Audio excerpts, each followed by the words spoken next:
morning, everybody.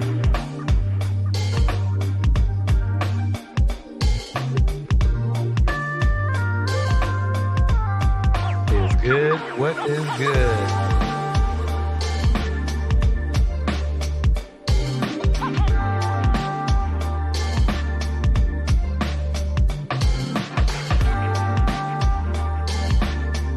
Cap, it's good seeing you. Javon's in the house. Tiff is in the house. Diamond Princess is in the house. Monica is in the house. Aline is in the house. Solar Eclipse is in the house.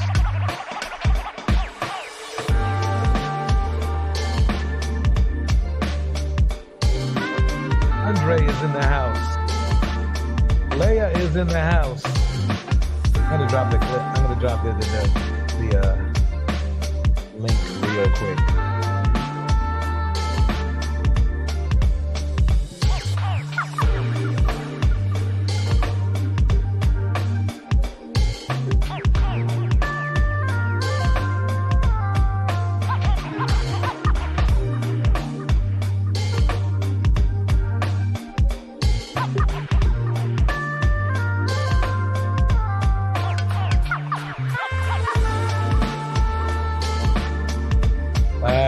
See what I got on my stacks here. You know, we freestyling tonight. We freestyling. You know?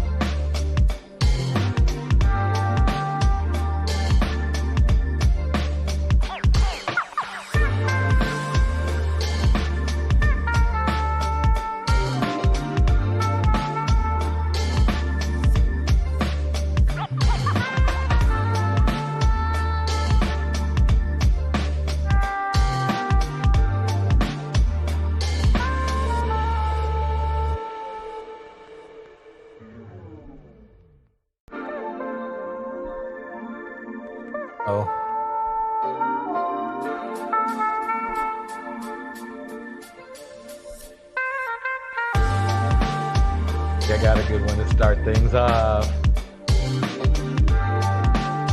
I think I got a good one to start things off here.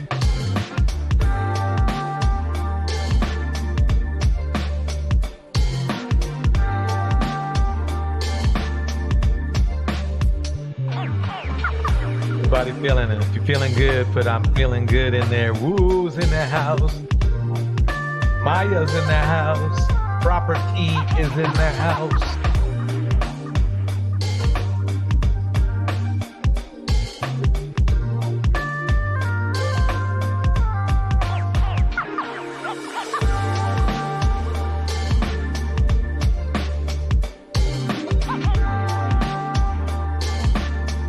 Hey Maya, how you doing? Definitely in the house on the Netflix. Well, let me turn down this music a little bit. Here we go. Rod is an idiot. How's your evening? My evening is going well. I was about to come in here and lift my weights a little bit in my room. And I wanted to get on that panel so bad, but I was at work. I just got home. I'm glad you opened up the panel. Hey, hey ladies in the chat, how y'all doing? All right. JP is in the house. And I hope all the ladies that was there come over here too, because we can't get over there. Peso, he's asleep. So yeah, that's the one thing. That's the only thing. To see, then that's why that's what happens is that BA does that. He'll wait for an openings just so he can take over a chat. Mm-hmm. You know. Not even listening to what the man was saying. No, he doesn't care. And that was the point. My point, what I was trying to get through to not only him but everybody there is that BA, he accused the man of being something that he already is. BA says the same gibberish and crap that he does. He just wants a pass. BA wants a pass.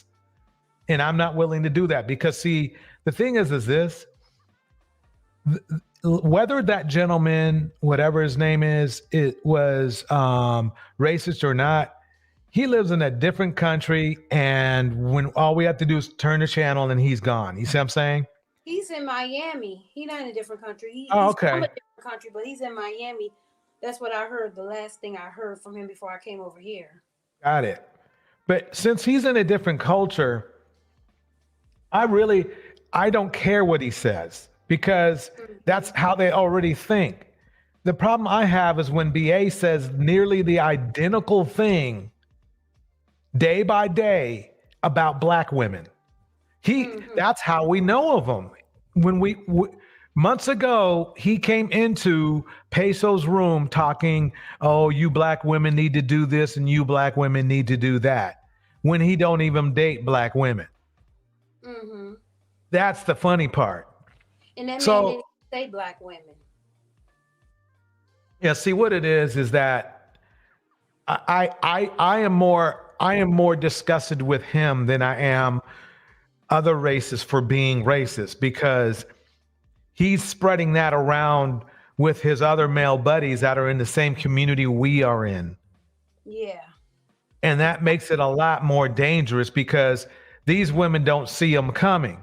They don't see this vitriol about, when he came in here, he was talking about telling black women what to do. I have not seen another culture do that unless they were a racist portion of that culture. Mm-hmm. So what bothers me is a lot of these black men, they feel, especially in the red pill, they feel like they should get a pass for telling black women what to do, including a lot of the mammies. That's why Oh, sorry. No, What no, was no. killing me?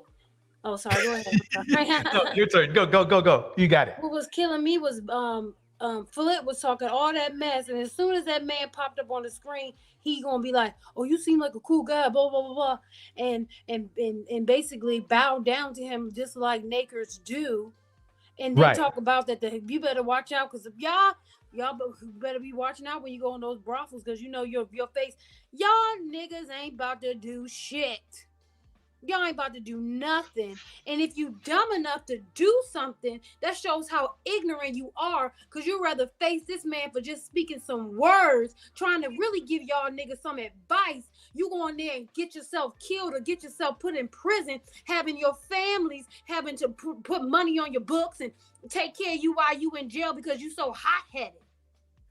Exactly. I mean, you know what's funny? Is that he was actually giving them really good advice. Right. Don't want to listen. Yeah, and I mean, because we listen with so much emotion, which I understand. But he telling you what these people think of us. So let's move accordingly now that we know that information. And it's funny that because it's like, wait a minute. So he's telling you that. I mean, I'm happy that if somebody wants to pay extra money, but he's telling you you're paying too much, right? Yeah. And if he's doing that for their benefit. Right. Quite honestly, that runs against my thing. I think if a woman's going to do that, she should get top dollar. I don't care where she is in the world. But if for BA's benefit and for Flit's benefit, you would think they would be listening to the guy. I'm glad they didn't. I'm actually glad they didn't. Pay the woman top dollar. Fine. I don't care. But as far as but the problem is that it's not really them making a sensible or a moral decision. They're just so damn dumb. They don't know when to take good information when they get it. Right. And you're not paying, pay the woman top dollar. But what he's saying is you paying this woman bukus of money because you got it right now because you just did your taxes. Right. And you got your refund check. Now you want to ball out on hookers. Mind you, your kids are still wearing the same winter coat 2 years ago. Exactly. And that you nailed it. Keep it going, Maya. You on a roll. You on a roll. That made me so hot. Oh, we want to pay. You want to pay because you big up in women that don't look like your women because you think she's such the prize. Mind you, she's more raggedy, more nasty, missing tooth, dry ass pussy, funky pussy. But she's so wonderful because she got silky hair and that she's exotic and she say, "Aye, poppy." When Right. she just as raggedy run through your, I'm sorry, I don't mean to cuss, your dick falling out her pussy because her pussy so big because she done had sex with the Raven man with 11 inches just 2 hours ago. But you want to give her all your money, then you're going to have to get on StreamYard and say, y'all, I missed my flight. Can you cash at me? Can you cash at me?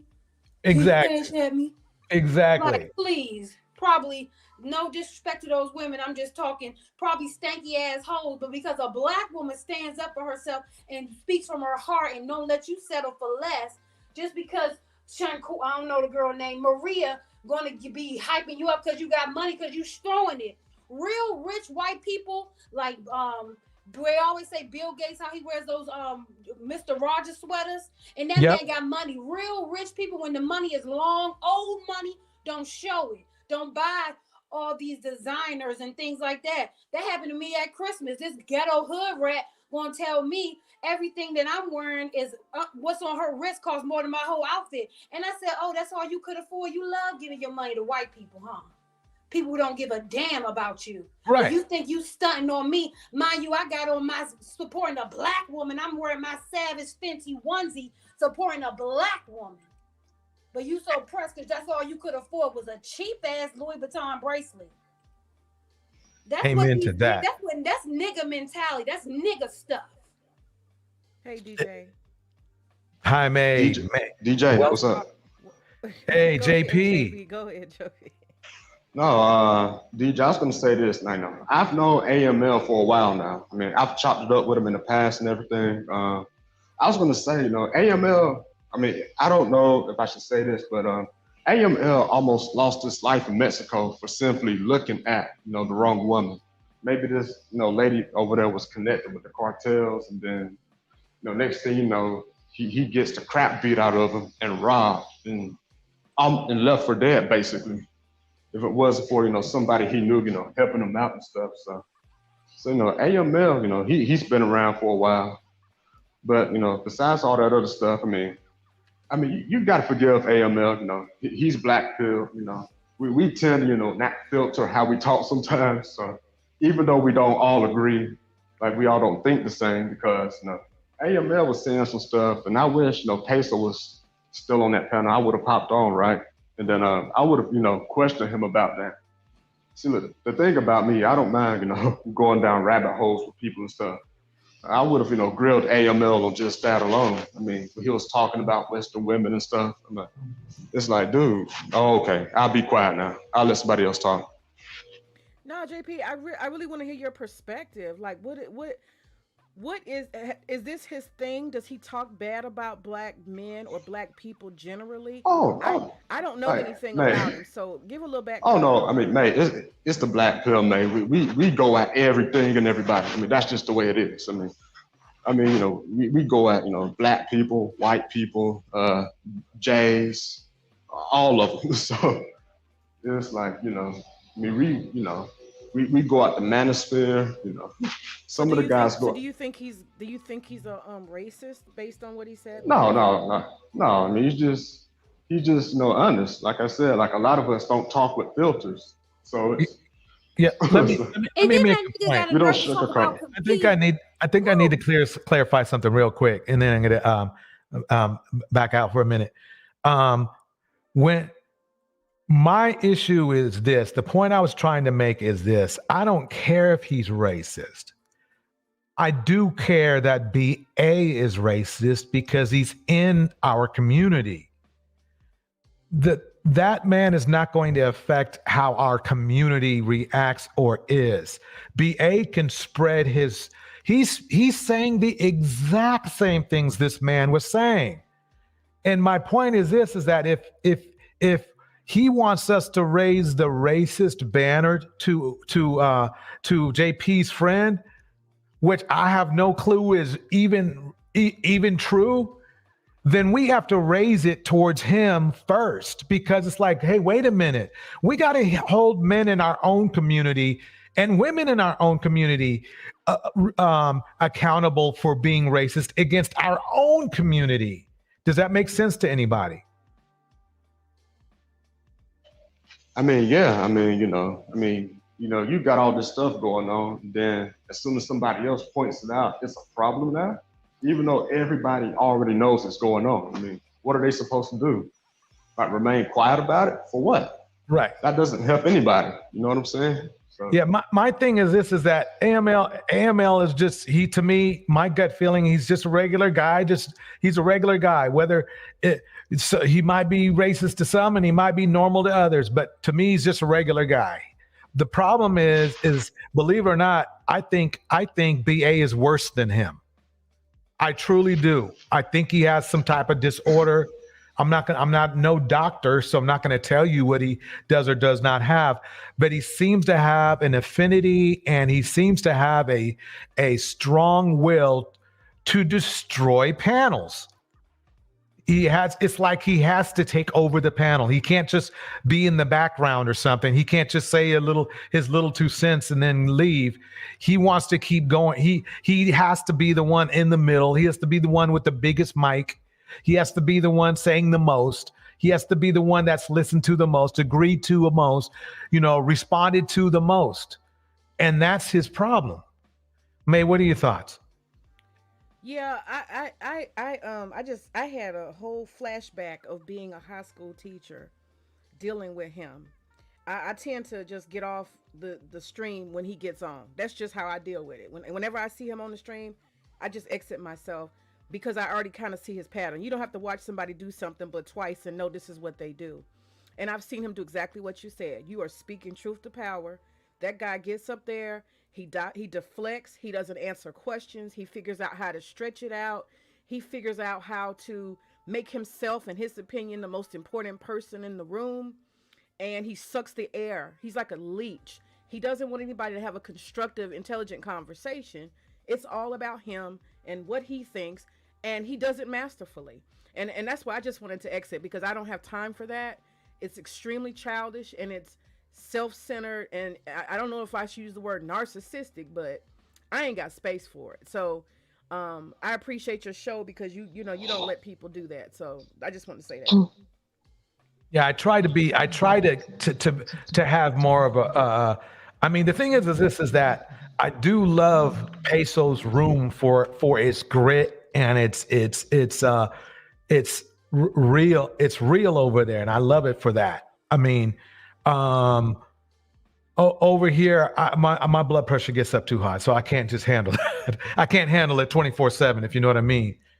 And that's why that's why I do what I do. But I was looking, believe it or not, I was looking to take the night off tonight. I honestly was.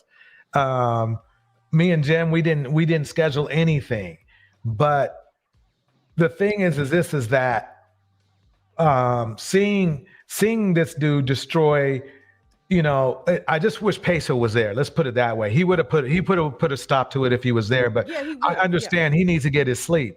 Yeah. DJ Torch, can I just, I just wanted to say this. I think I figured BA out. I think that there is a group of guys and the internet and this, YouTube community that gets a sexual, get a rise off of putting women down, specifically Black women. Like, I think it's a form of having virtual sex by arguing back and forth with Black women. And I think that they get turned on by the whole, it's almost like a slave fantasy where they're uplifting white women and putting Black women down, and they live in this fantasy where all women are fighting over them and scratching each other's eyes out and pulling their hair, and Black women are just like put down, and they're never going to get married. I really believe that it's some type of erotic situation going on. Like, I could be wrong. I don't possess a penis, but can I say something real quick, guys? Can you guys hear me? Yes. You're good. Go ahead. So, BA, I cannot stand this guy. And I think one way to send a message to him and to Peso channel is whenever he gets on the panel, everybody drops off.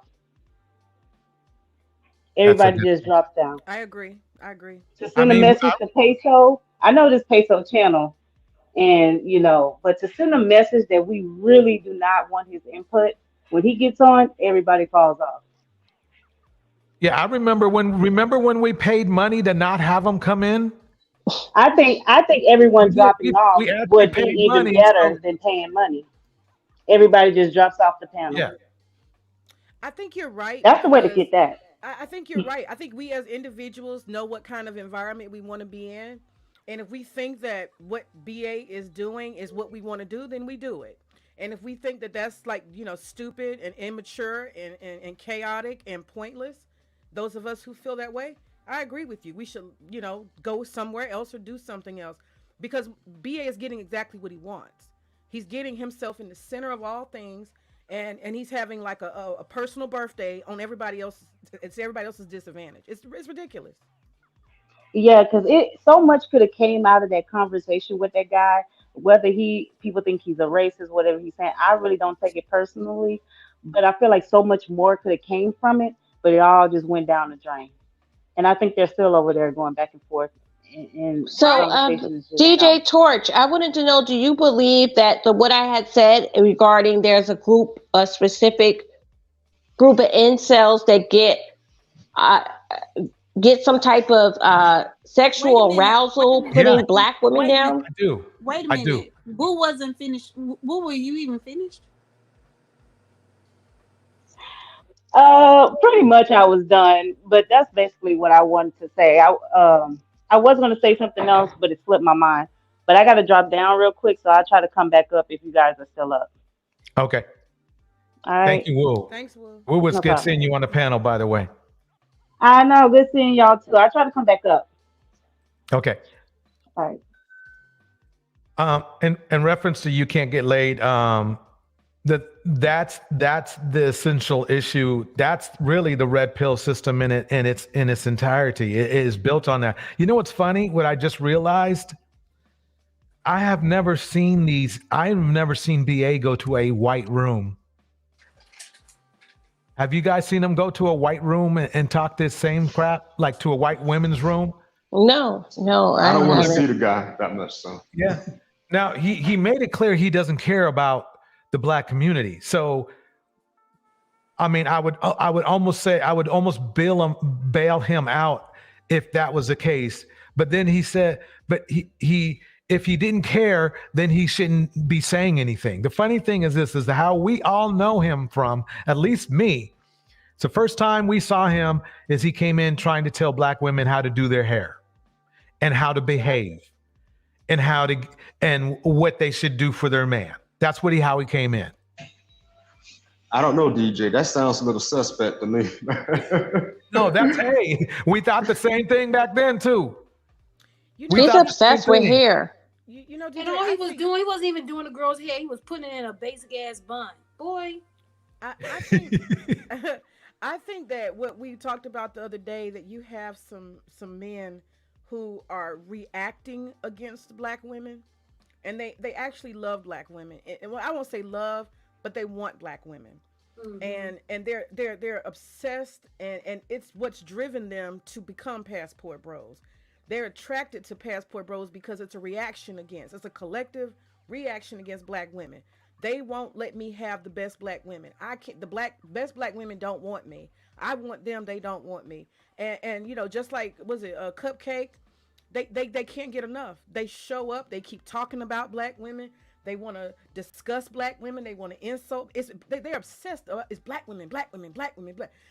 If you don't like someone and you don't value them and you don't think they're worth anything, do you give them attention at all? No, you don't. Well, I don't know. think.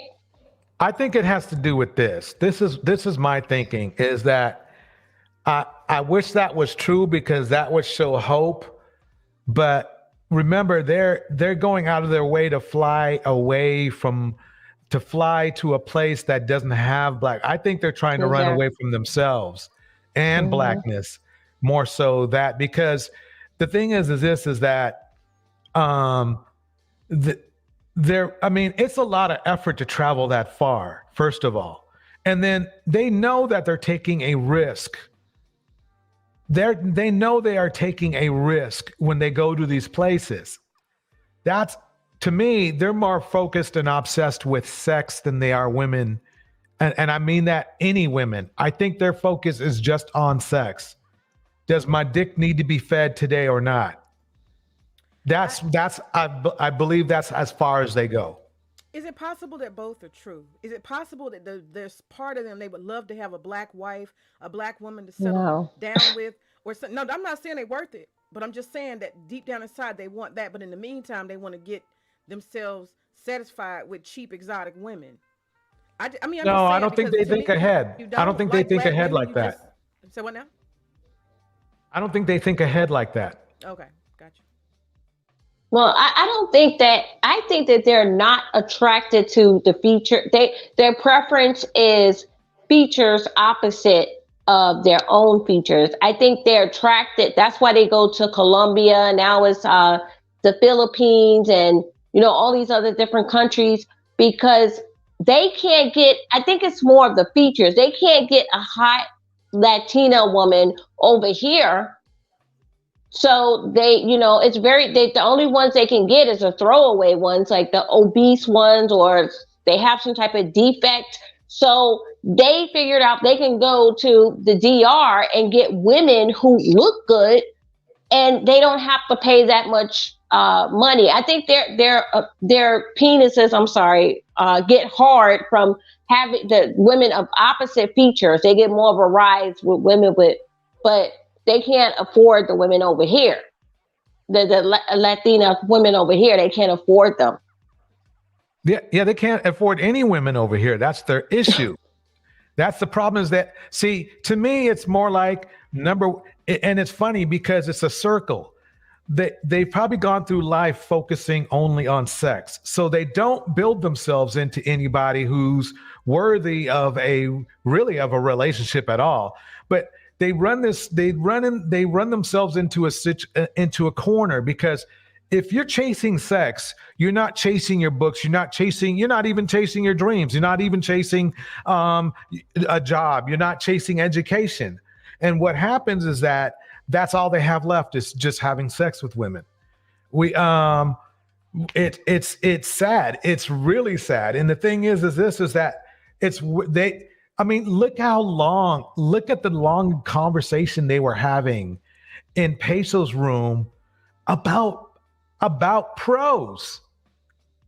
Look, Yeah. they're not like dipping in. Oh, yeah, man. Yeah. Pros. Yeah. The ones on the east side corner are great. Okay, let's go. Okay. Well, yeah, let's talk about, the best plane to travel on. They were talking only about pros. And not pros. How much they would rather pay for pros than actually spending their money and investing in a real good woman. You arguing about a man telling you paying too much for prostitutes, and you gonna spend it, wasting your money, not building nothing. Talking about competing. Oh, you can't compete. What's competition? Because when that man, even though his car, I'm sorry, Torch. This got me. Whew. Even though that man probably got a $20,000 Mercedes, I'm sure that ain't the car that he's riding in every day. That's not his main car. That's just the car to run errands in. You know what I'm saying?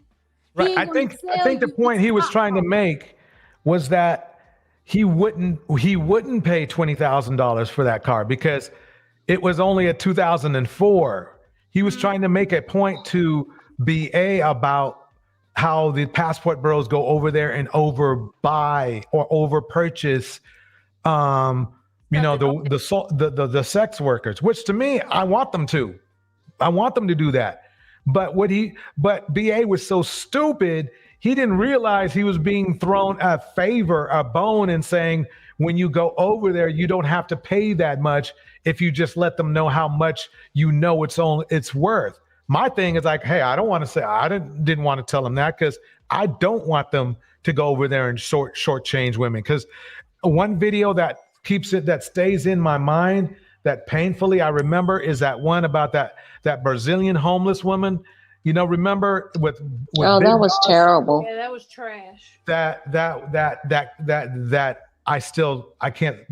lost a few nights of sleep, and I'm a dude, so that's why I'm like, hey, if BA wants to win the argument and say and win the argument by saying he wants to pay more and be a double trick. Fine, I'm all for it. Believe it or not, if they're gonna go over there and do that, fine, do your double tricking.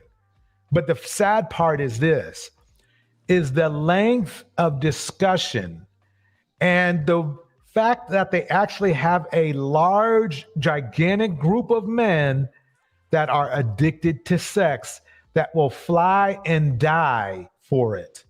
That is sad. Sex is supposed to be a part of not life, not the life. Yeah. But I wanted to play the devil's advocate. I just want to say this, and then I was going to drop down. Do you? I also believe it's Black women's fault to a certain extent for expecting for letting Black men, like certain Black men who are irresponsible, for letting this go in our community for so long, not making them stand up to their responsibilities, and then turning the other cheek, and not forcing them to be men, and just letting them get away with so many things and coddling them. And and we were always accused of being choosing welfare over them. We're jealous of white women. We're conspiracy with the white man to destroy them. So basically, they paint us in the picture as the devil. So I believe a lot of Black women were scared. They wanted to appear like they're not overbearing. And that was all game. These guys just wanted to be irresponsible and lazy, and they were playing them. And unfortunately, Black women just let it go for too long. Like, they just let them get away with so many things that other groups of women would have never allowed. If their men were not taken, especially since we live in America, the richest country on the planet, like, if you're not taking care of your community over here, a lot of women wouldn't let their men get away with that in this country. Very true. Very true. This is a good part, though. I'm sorry. I'm going to say this real quick. This is the good part, though. I'm going to make a little feel good for a second. The reason that they are getting on a plane is because you're doing the right thing. You ladies are making the right decision. They always see that, oh, you should have chose wrong. Well, you ain't chosen them, so that means you chose right. So it's working. So to me, in a way, I know. See, to me, the manosphere was built because Black women started focusing more on education and work. That's why it's here, because all the Black manosphere is here for us to acquire and control women. That is it. So if they're mad, you're doing your job. If they're mad, you're reaching out to your goals. If they're mad, you're making it happen for you. A good man will find you regardless of what race or background he comes from. He will find you. If those men that are worthy and want peace, they will find a peaceful woman. Let's put it that way. Was somebody else going to say something? Because I was going to speak after you. There was somebody. No? Okay. For me. Yeah, DJ, my little blood pressure went up a little bit over there. Gemini said something that is profound, and I've been processing it. And she says over and over that there is no collective Black community. It doesn't exist. It's a construct. It's something that we want to believe in, but it doesn't really. And I'm like, I started really thinking about it. And so a lot of that stuff about holding each other accountable, it's like we see our commonality, right? I can clearly see other Black women, and I can clearly see that Black men are bound because they're Black and male. We recognize that. But this collective construct of a Black community, it requires us to hold each other accountable. But what makes a community? A community is made up of people who have common goals, common culture, common language, a lot of commonalities. Basically, their own code. And I agree with what Gemini said. We are absolute individuals. We're absolutely individualistic. So the sister who just stepped down off the panel, she was speaking to, us taking responsibility and what we should have had black men do this and that. But ultimately, we don't have any common culture that has a code. We just don't. We're just individuals out here saying, "Oh, you're black," and yeah, I'm black. That's pretty much it. So There's if there's any resemblance, it's within the black women's community. And I think we saw, I don't know if, yeah, you definitely were there. You saw the evidence of how Obsidian had the mindset of he was just down for himself, right? right. Quite honestly and unfortunately, and me being a black man and been in the hip hop culture and then watched black men grow up, a lot of us had that mentality, and it's not going anywhere. A perfect example was BA. Remember when we asked BA, what did he say? Oh, I just will focus on me, right? He said that. True.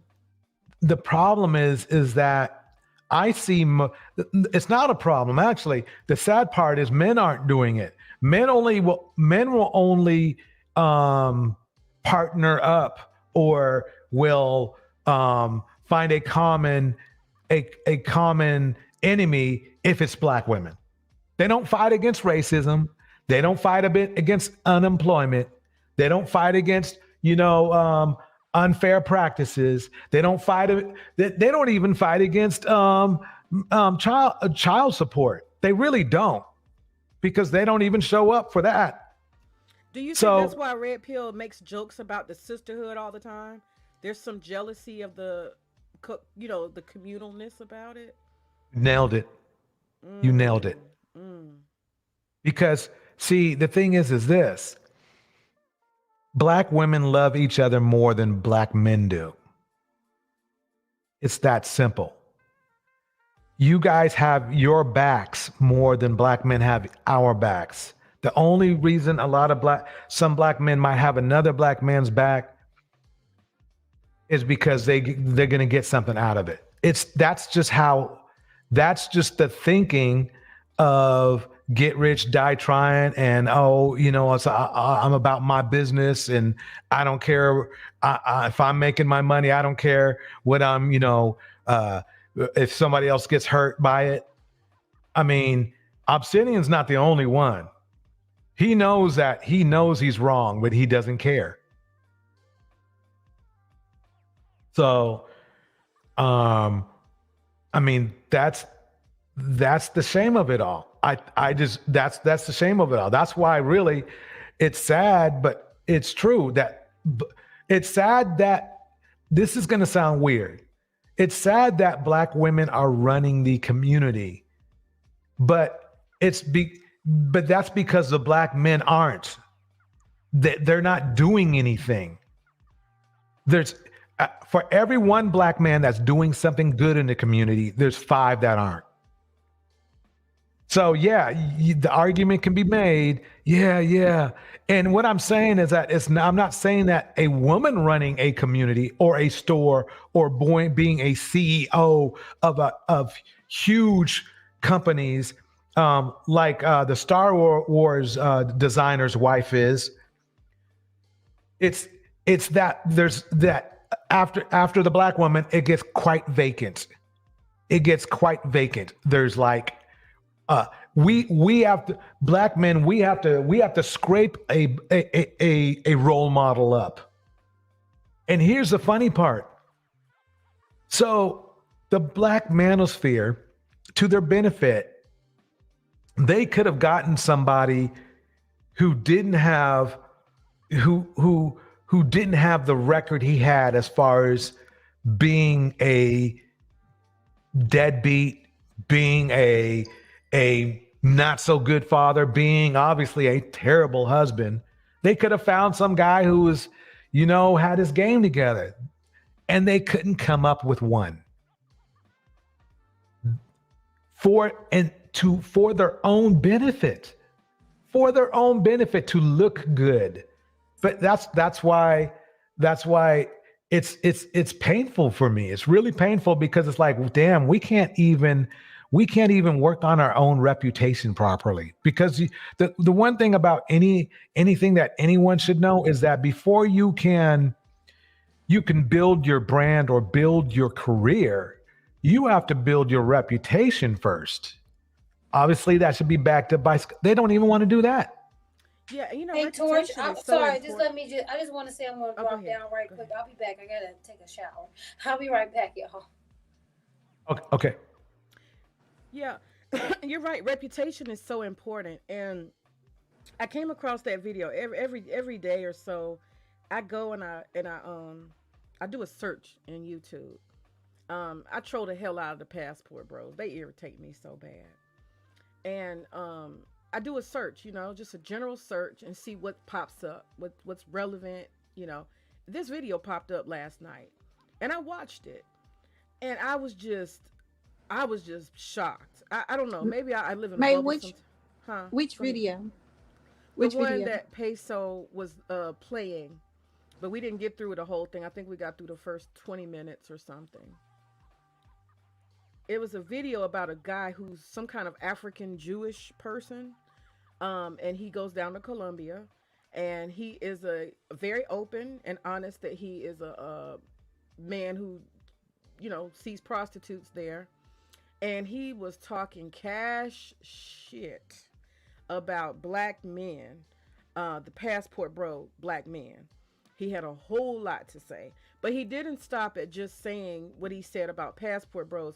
He made generalizations. I've had a hard time with generalizations since I've been in this whole sphere of information, because it's generalizations. People don't even say some, they say all or most, or they just call it black men or black women. And I cringe all the time. And I understand you're supposed to understand it's not everybody and there's exceptions, but we're talking about most.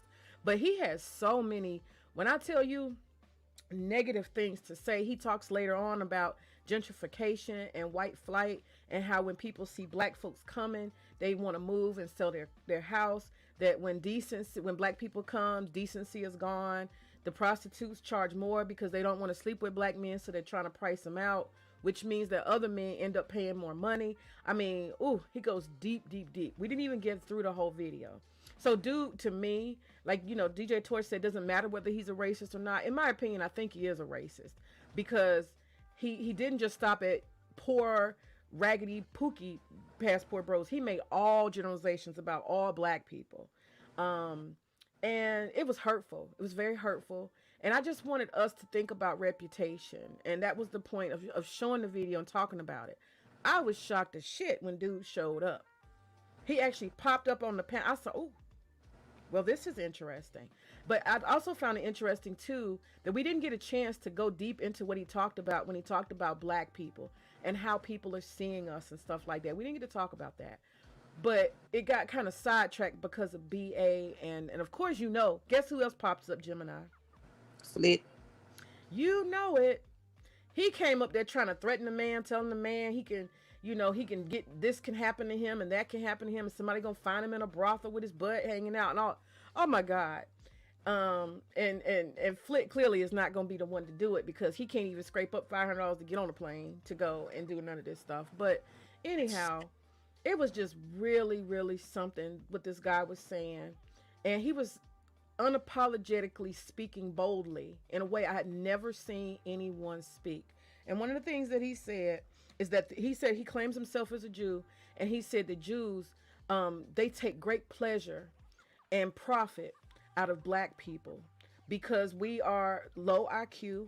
We allow ourselves to be exploited, and they do it intentionally on purpose in every sphere of life, basically, that they can. He talked about hip hop music, and he talked about they have this saying among Jews, and he used this word called goyim, Goyim. He said among Jews, they say that what is bad for the goyim is good for the Jew. What is good for the Jew is bad for the goyim. Meaning we give you our toxicity that we will not swallow for ourselves. That's how I saw it. I don't know. But it was a lot, and dude came on, and it shocked me like no other. It absolutely shocked me that he came up there And he was unapologetic. He said he's not a racist. And he said clearly, you know, and it's true. You look at the NBA, the entertainment, the music, the publishing, um, any aspect, real estate. He admitted they dominate and they exploit black people. He talked about that. And I had never seen a Jewish person, you know, Kanye got in trouble for saying it. I had never seen a Jewish person so unapologetically speak that truth to I guess the Goyim people, which is us. So I thought it was interesting. Anybody else? I don't know. What y'all think? I do have something to say to that. I did want to say I don't. something a long time ago, and I put it in the back chat. Okay, let me say this real quick. Nobody has to exploit us. We're exploiting ourselves. We're the ones running after we get paid, running to the stores to buy stuff. That's the problem. I mean, the problem is that we can say another culture or something is supposedly exploiting us, but they're really just taking the opportunity that's in front of them. I know I'm not defending anybody, but DJ, what I'm he saying, claimed it. He claimed they exploit, not me. He said it. yeah, okay, but think about it. We're really exploiting ourselves. We're focused so much on they're not even needs. We're focused so much, and I can only speak for black men because I'm a black man, but we're so focused on needs and on wants and ego that savings not even in the vocabulary. I want you to, in fact, ladies, if you really want to know how to find out whether a man is fiscally responsible, ask them, so what are your strategies for saving? How do you save money and what are your goals? Try that. If they go silent, mumble too much, or sound like a car salesman, you know where it's going.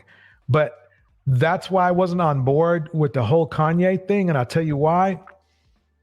Because he's mad just for himself.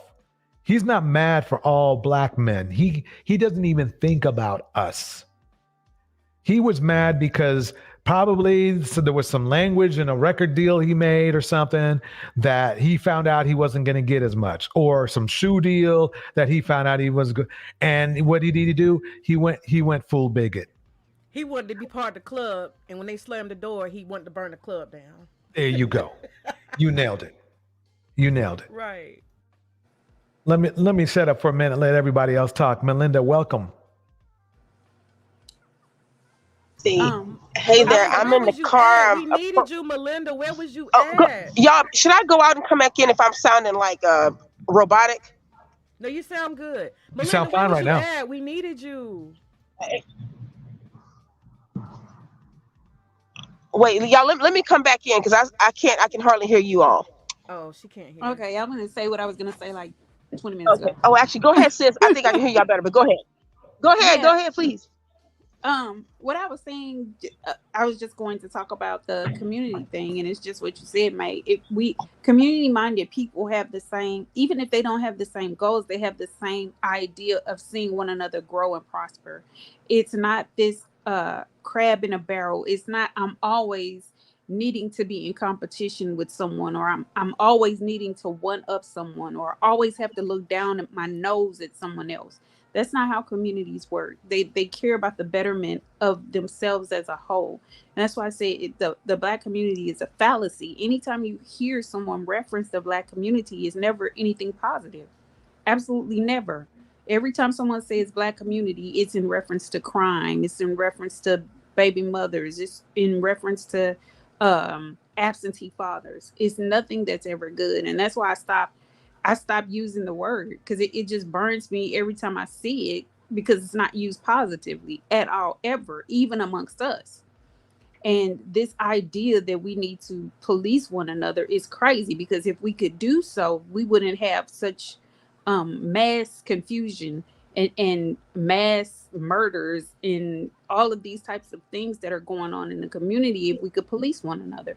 It's not an individual. That's why black women need to put the cape down, because the cape isn't working. They go hit the pavement for criminals, and what happens is the police just stop showing up, or they start showing up late. So I our idea of community is dysfunction. We're just bonded together by skin color and trauma, and we have to rework what the idea is of community. So I'm changing to what May has said before, is tribe. I have a tribe. I don't have a community. I have a tribe. Okay. And the tribe only contains like-minded people with like-minded goals and shared vision. The other people are outliers, and like I always tell you guys, everybody won't be able to make the journey.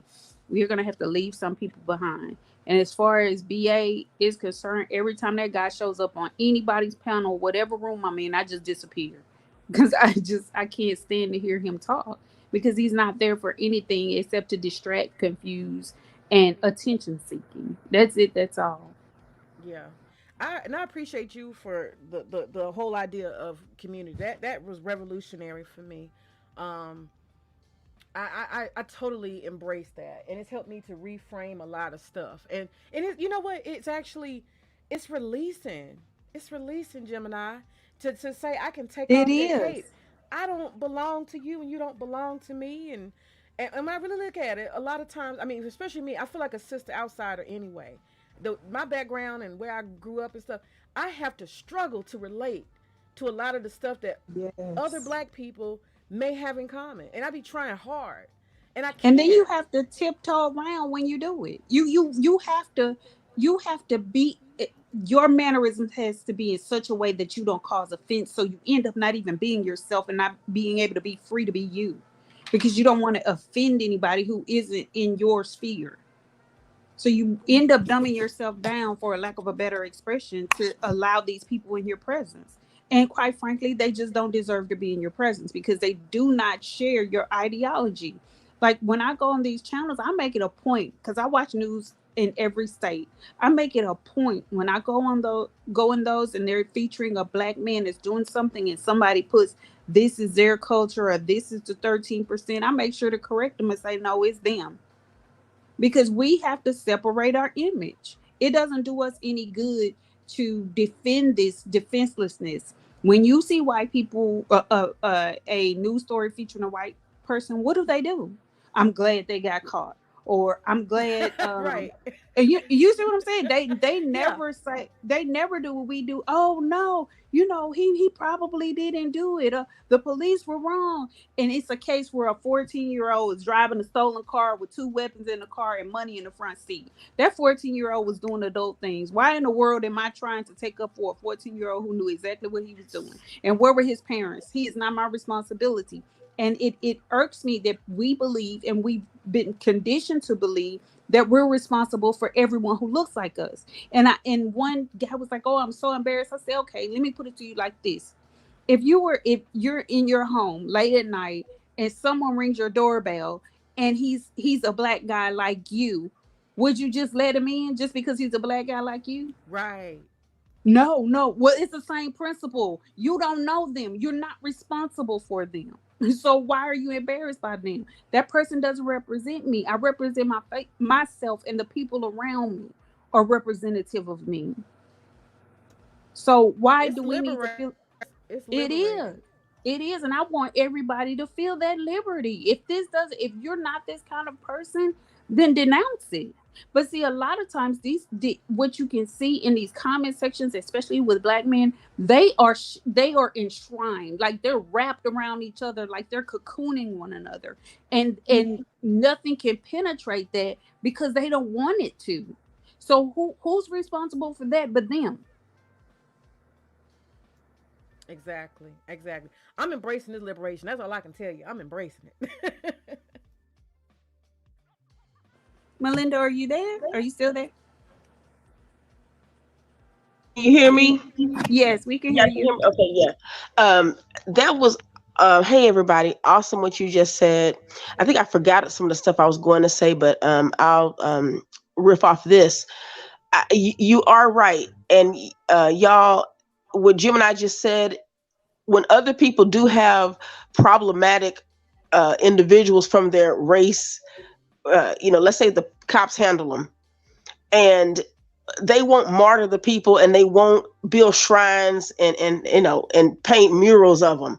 You know what I mean? It's like they let that go. Like, it's like, hey, they messed up. We don't want to be connected with that. We just, look, it was bad. They shouldn't have been involved in this, even though the death is a tragedy. But at the same time, for us, I think that there's this, I won't, let's say, how I want to say this. May, I was made this way. You've come a long way, but this is what I want to say to give yourself a little break, because sometimes a lot of this stuff, it takes time. You know what I mean? Because what black men can never say is that black women haven't had their backs.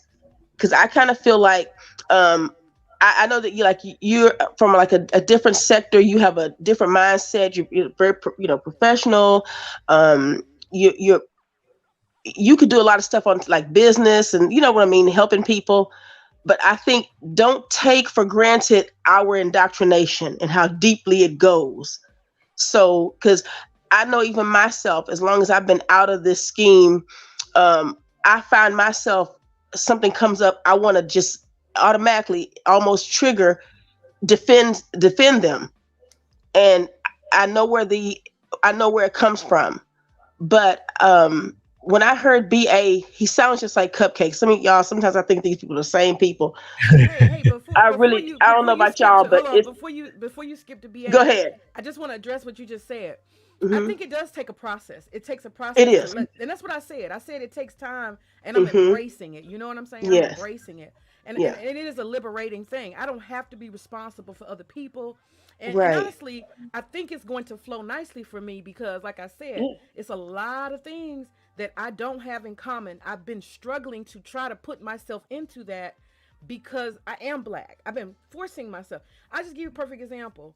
Simple stuff. And I'm talking about across culture, not just this manosphere stuff. I'm talking about culturally. I've tried to acculturate myself because I don't come from a quote unquote black background culture, right? I went to private schools. I was always the only black girl everywhere, even graduate schools, only black female. I've always been in that situation. Went to a white college.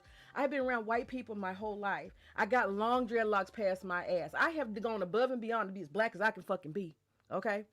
And it's some stuff that don't fit. I want to hear Bon Jovi. I don't want to hear Birdman. You see where I'm going with this? Culturally, yes. I'm different. May, and the thing is, you have too much to offer to this sector, to really be kind of laying yourself out there for these guys and their foolishness, because they don't appreciate it, they don't see it.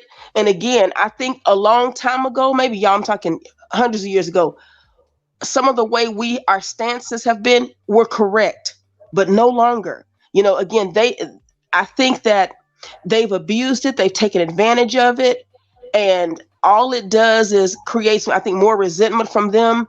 Tonight, this guy really wanted this AML guy he was almost like, because I've talked to BA before on these panels, but it was like, well, look, at the white man said it. So it was almost like he feels like, well, look, these white men want to abuse y'all. Why can't we? When y'all listen to some of the things that these guys say, even with AML, if he says he's Jewish, and I wanted to talk with him about that, he's out of bounds because we can't do what he said to about American women to ethnically Jewish people. So I think that a lot of these guys find a hive, like a male type of coven where they are all degenerate. And to me, that includes AML. I don't care, y'all, because some of the stuff he said was pretty problematic. Anytime men are talking about women don't need protections and they have 911, but what they won't do is say that, hey, because good men love women and they love their children and they love for society to run smoothly, they have a vested interest in having systems set up to protect the society against degenerates. And so, the fact that they are antisocial, what they were speaking of is antisocial. So I just want us to kind of realize that too, y'all. And also I want to say, we can't worry about who these guys choose. and let's not lower ourselves to talking about these women and how they smell and how they look in their hair, because what it's still saying, and that's why I Thank say you, for a lot of Melinda. us, Thank yeah, you. Thank it's a process, because because it says to me that your male still chose them over you, and your male say that about you, again. So we, don't get mad at these women. These women will be some collateral damage and a casualty to these guys, because these guys don't really feel that way about them anyway.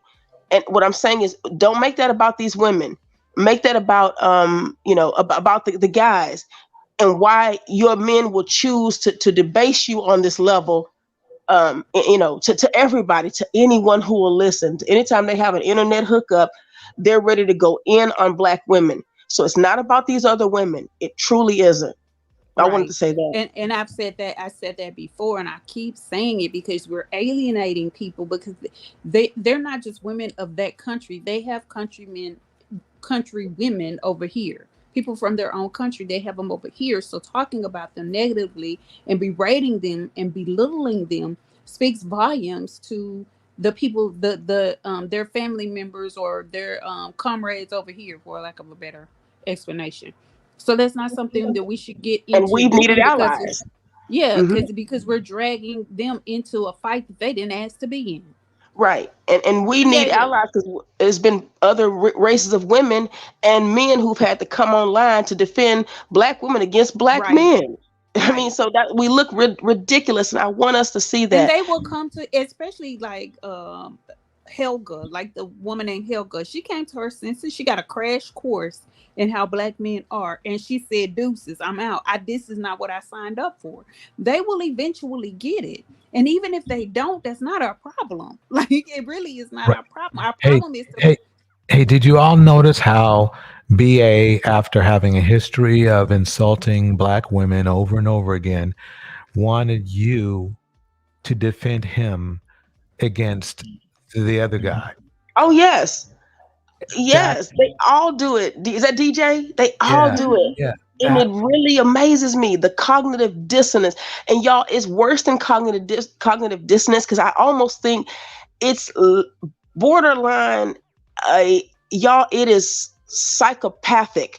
The levels of how they can't see themselves, and how and zero self-awareness. And yeah. The that makes them distorted even mirror. scarier. The Yeah, Hmm? distorted mirror. The yeah. Yeah, distorted mirror. One second. Let me distorted. welcome. Let me welcome Creative on the stage. Creative, how you doing tonight? I'm good. How are you? Good. Hey, So, creative. what are your thoughts? So I agree. I forgot what the one late. I think it was Gemini. I don't think we should be grouped up, as the full 13%, because look at the white people. They got lower class and they got middle class, then they got upper class. And it should be the same for black people. You can't sit there and say that black man represents all black men or that black woman represents all black women. Right. So And they were asking who Helga was. Helga was in the only reason I know her because she was featured on somebody else's channel that I watch, because I don't watch these PPBs. Helga is the Filipino woman that had something. She made a video, I believe, about Black women and how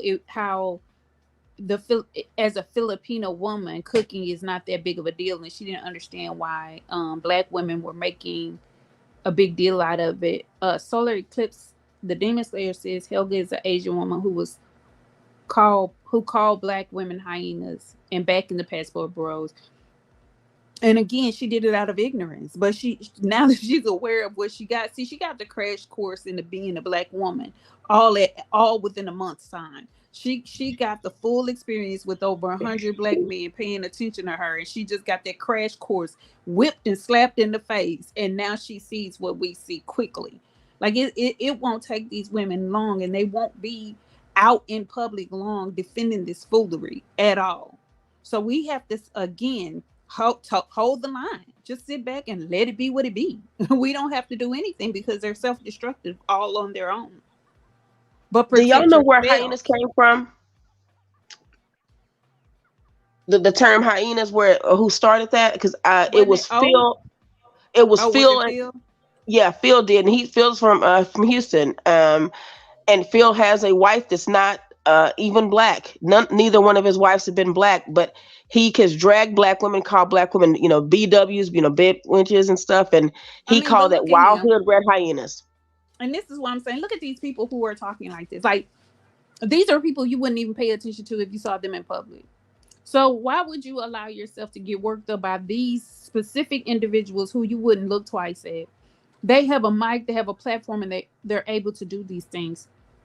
So we as women have to find our peace and rest in that peace. Find a place where you can be peaceful, such as over here. Shameless plug. Subscribe to this channel.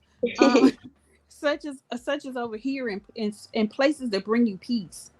Because we already. It's as though our struggle beside them is dismissed. It's like black women haven't gone through anything, and you will hear them and see them say these things, but you and I and everybody in here knows that that's not true. We struggle right alongside with them.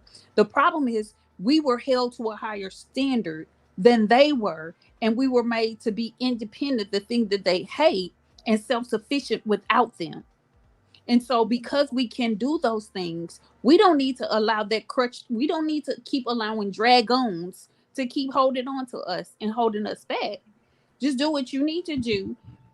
Gather yourself with like-minded people, including like-minded men, because there are men that are like-minded. There are men that can't stand this type of stuff. Align yourself with those kind of people and allow yourself some peace. Now, it's fine to go troll. Go troll. Do you if that's what you want to do? But make sure you're filling yourself back up and not allowing them to take more from you than you're able to fill yourself back up with. And I want to say something else to May. May, you don't even have to agree with all the stuff that that some of the black women in, I guess, in this sphere, some of the other black centric, black women centric sphere. You don't even have to agree with all that. I'm just but just the fact that you, like I said, you have so much to offer. Like, I listen, you, Siobhan, Gemini, creative. I think Maya, who was y'all. I don't want to leave out anybody's name. A lady, every one of you, more, who come up here and have a lot to say. I appreciate you all, because it even gets me a little bit centered too, because I've been in this space a long time, y'all. Before it even turned, about, quote, gender warish. But I think what we have to also realize is that red pill is not the issue for us. I'm telling you. Let me tell you why. This community didn't need red pill when Snoop Dogg had leashes around black women's necks, going to an award show. When C. Dolores Tucker was trying to combat this filthy culture, wasn't nothing about red pill. So I want us to, we have to point the finger where it is. It is the black culture, and more specifically, it is black male culture, y'all. We have been, we supported it out of just not even knowing some of this stuff was as dangerous as it was, as detrimental. But that's why I want to say we can't blame anything. Let's just look to what it really is, because these black men have sheltered themselves in anything that they can, to make it seem like they're in alignment with other men who don't even feel this way about their women. So I want y'all to look at it that way. This is our culture that we've allowed to denigrate, Well, that's the to thing. I degenerate. hear you, but I don't have Yeah, that it culture. It's is. not familiar to me. That what you're saying is our culture and black culture. It's not familiar to me. That's what I'm telling Right. you. I can't Yeah, you relate know to what? that. I It don't, like you isn't. said, we I supported it. I understand. didn't support it. I don't. The Yeah, music, the culture, the yeah, movie, all this stuff, like people calling black culture. I don't yeah. dress whatever that is. I don't have anything to do with it. I mean, and what did Right. she say earlier? The sister down at But the it's not bottom. red pill though. It is. What's It her has name? been. Yeah, it's a What's her sort of. name at the bottom? Creative, is that her Creative name? solutions. Yeah, Creative Solutions. She was saying that, um, everybody is coming from a different background. So that generic culture, the black culture, black male culture, I don't know what that is. And whatever I'm seeing, I just don't like it. And I'm reacting against that. You see what I'm saying? I don't know enough about whatever what you're calling black culture or whatever. I don't know enough about that. That's not something I know about. So when I call stuff red pill, I'm just talking about all this misogyny and all of these things that people are placing on black women, particularly. You know what I'm saying? That's what I'm reacting against. I don't know what people define in black culture as. Well, I mean, let me tell you that. That's not yeah, red go ahead. pill though. It's not red pill though. It really is. I can tell you, it started from black people. This is not red. Red pill is bad enough, but that's white. That's white men stuff. Black men No, just Melinda, copied some of it. I get what you're saying, but yes, it is red pill and it is manosphere because they've encapsulated themselves with these individuals, so it is a part of them. Yeah, that's where they got the actual teachings from. Okay. Don't get me wrong. Okay. I believe you're onto something, but Yeah. I believe what it is that hip hop culture is an emulation. It's like a what would I say, a prerequisite to the red pill because it has a lot of the same identities. And since the majority of black men relate to hip hop culture, that's where you're getting where you're getting the where you can safely say that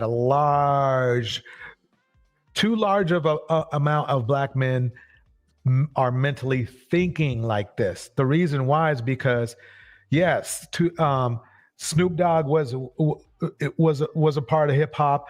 Whether we love his music or not, it was definitely not. The lyrics were not. Let's just say they weren't positive. Okay, they weren't positive, and a lot of the culture was like that back in the day. But what's happening is that I believe that prerequisite of the hip hop culture of not the good hip hop culture like let's say Arrested Development, groups like Arrested Development. Believe it or not, there was a group called that back in the day, or a group that talks about black positivity. Those back in the 90s, there was a ratio of, I would say, for every 3 negative hip hop songs, might have been 2 black positivity songs. Now it's more like there's 10 negativity songs. No, 100 negativity songs and 1 positivity song. And what I'm saying, it's not really about the music itself, but what that's showing is that the culture has evolved into only thinking a certain way as far as men are. These men don't realize that all they're thinking about is sex. They really don't realize it. They think sex is supposed to be a daily, off 3 times a day, all days a week. Forget about work. Don't go to work. Work. If you get money, spend it in either directly or indirectly on getting sex. Notice how I didn't say women, getting sex. Okay. And that's just been what hip hop has been putting in these, has been supplementing. Let me make it clear because some men are just like that. Okay. But has been supplementing the culture. So when Red Pill came on, it was like Red Pill plus hip hop is like the ultimate, is the ultimate drug. Now it's gotten to the point where even if these men don't even realize how many young ladies they dogged out in their past. They don't. We went over this with Cupcake the other day. I don't think they care though. They don't care at all. Yeah. No, they don't care at all. But it just shows you. I guess my final point would be: it just shows you how ravenous they are about just getting sex to the point where they forgot they had already perfectly viable wives and girlfriends that they threw aside to feed their dick something else. It's about power. I keep saying this and I'll keep saying it again. It's about power and validation. They don't have the power here in the United States, and they feel when they go to those places, they have a certain amount of power because the only thing they see themselves, the tool that they think is powerful, the most powerful for them is their sex. They don't have anything outside of that, and that's what makes it this ceaseless need to have sex, because for them, that's the only way they conquer. Yeah, I'd just like to make a comment. Tribe Called Quest, De La Soul, the Farce. Yep, you're right. They don't make them like that. Let's all try to think of some hip hop groups that were doing good music. Of course, Lauryn Hill. Of course, her crew was doing some good things back then. I'll even throw Janet Jackson did a couple tracks. I mean, who else? Diggable Planets. Yeah, yeah. Oh Digger was in. wow. Yeah. Yeah. Arrested So Development was pretty India, awesome. India Ari. yeah. Yes, yes. See, the thing is that if you look at the top 100 hip hop, I'll put down $100 that not more than three of those songs have anything to do with positivity. I mean, I guess only three of them songs would have to do with positivity. The rest will be something else. And DJ, that's what the guy was saying. You know, he and it was just shocking to me. And I guess he feels he can say it because he's one of them. But he said it. He's like, we sell you all the trash. You buy it, we exploit you. I'm not judging what he said. I'm just looking at the facts of what he said. And he said it unapologetically. And I just said to myself, I said, I always knew my intuition was right. I Man, said to I'm gonna myself, I have to go can't. watch I, that. I said to myself, I cannot relate to what they're talking about. They're talking about killing people. They're talking about. I think it was like in the '90s with Kid and Play. That's where I stopped in my hip hop. That's it. That was it. And I was a kid because I couldn't relate. I can't relate to selling money and drugs and hoes and pimps and all the other stuff. The come up and I just couldn't. I don't know what to do with that. So I couldn't. Yeah, So I yeah. thought they would have grown out of it by now. But it was pervasive because C. Dolores Tucker was a black feminist, came from a very, decent background, I guess black type of well moneyed and educational background. And she brought this out that this was going to be a problem.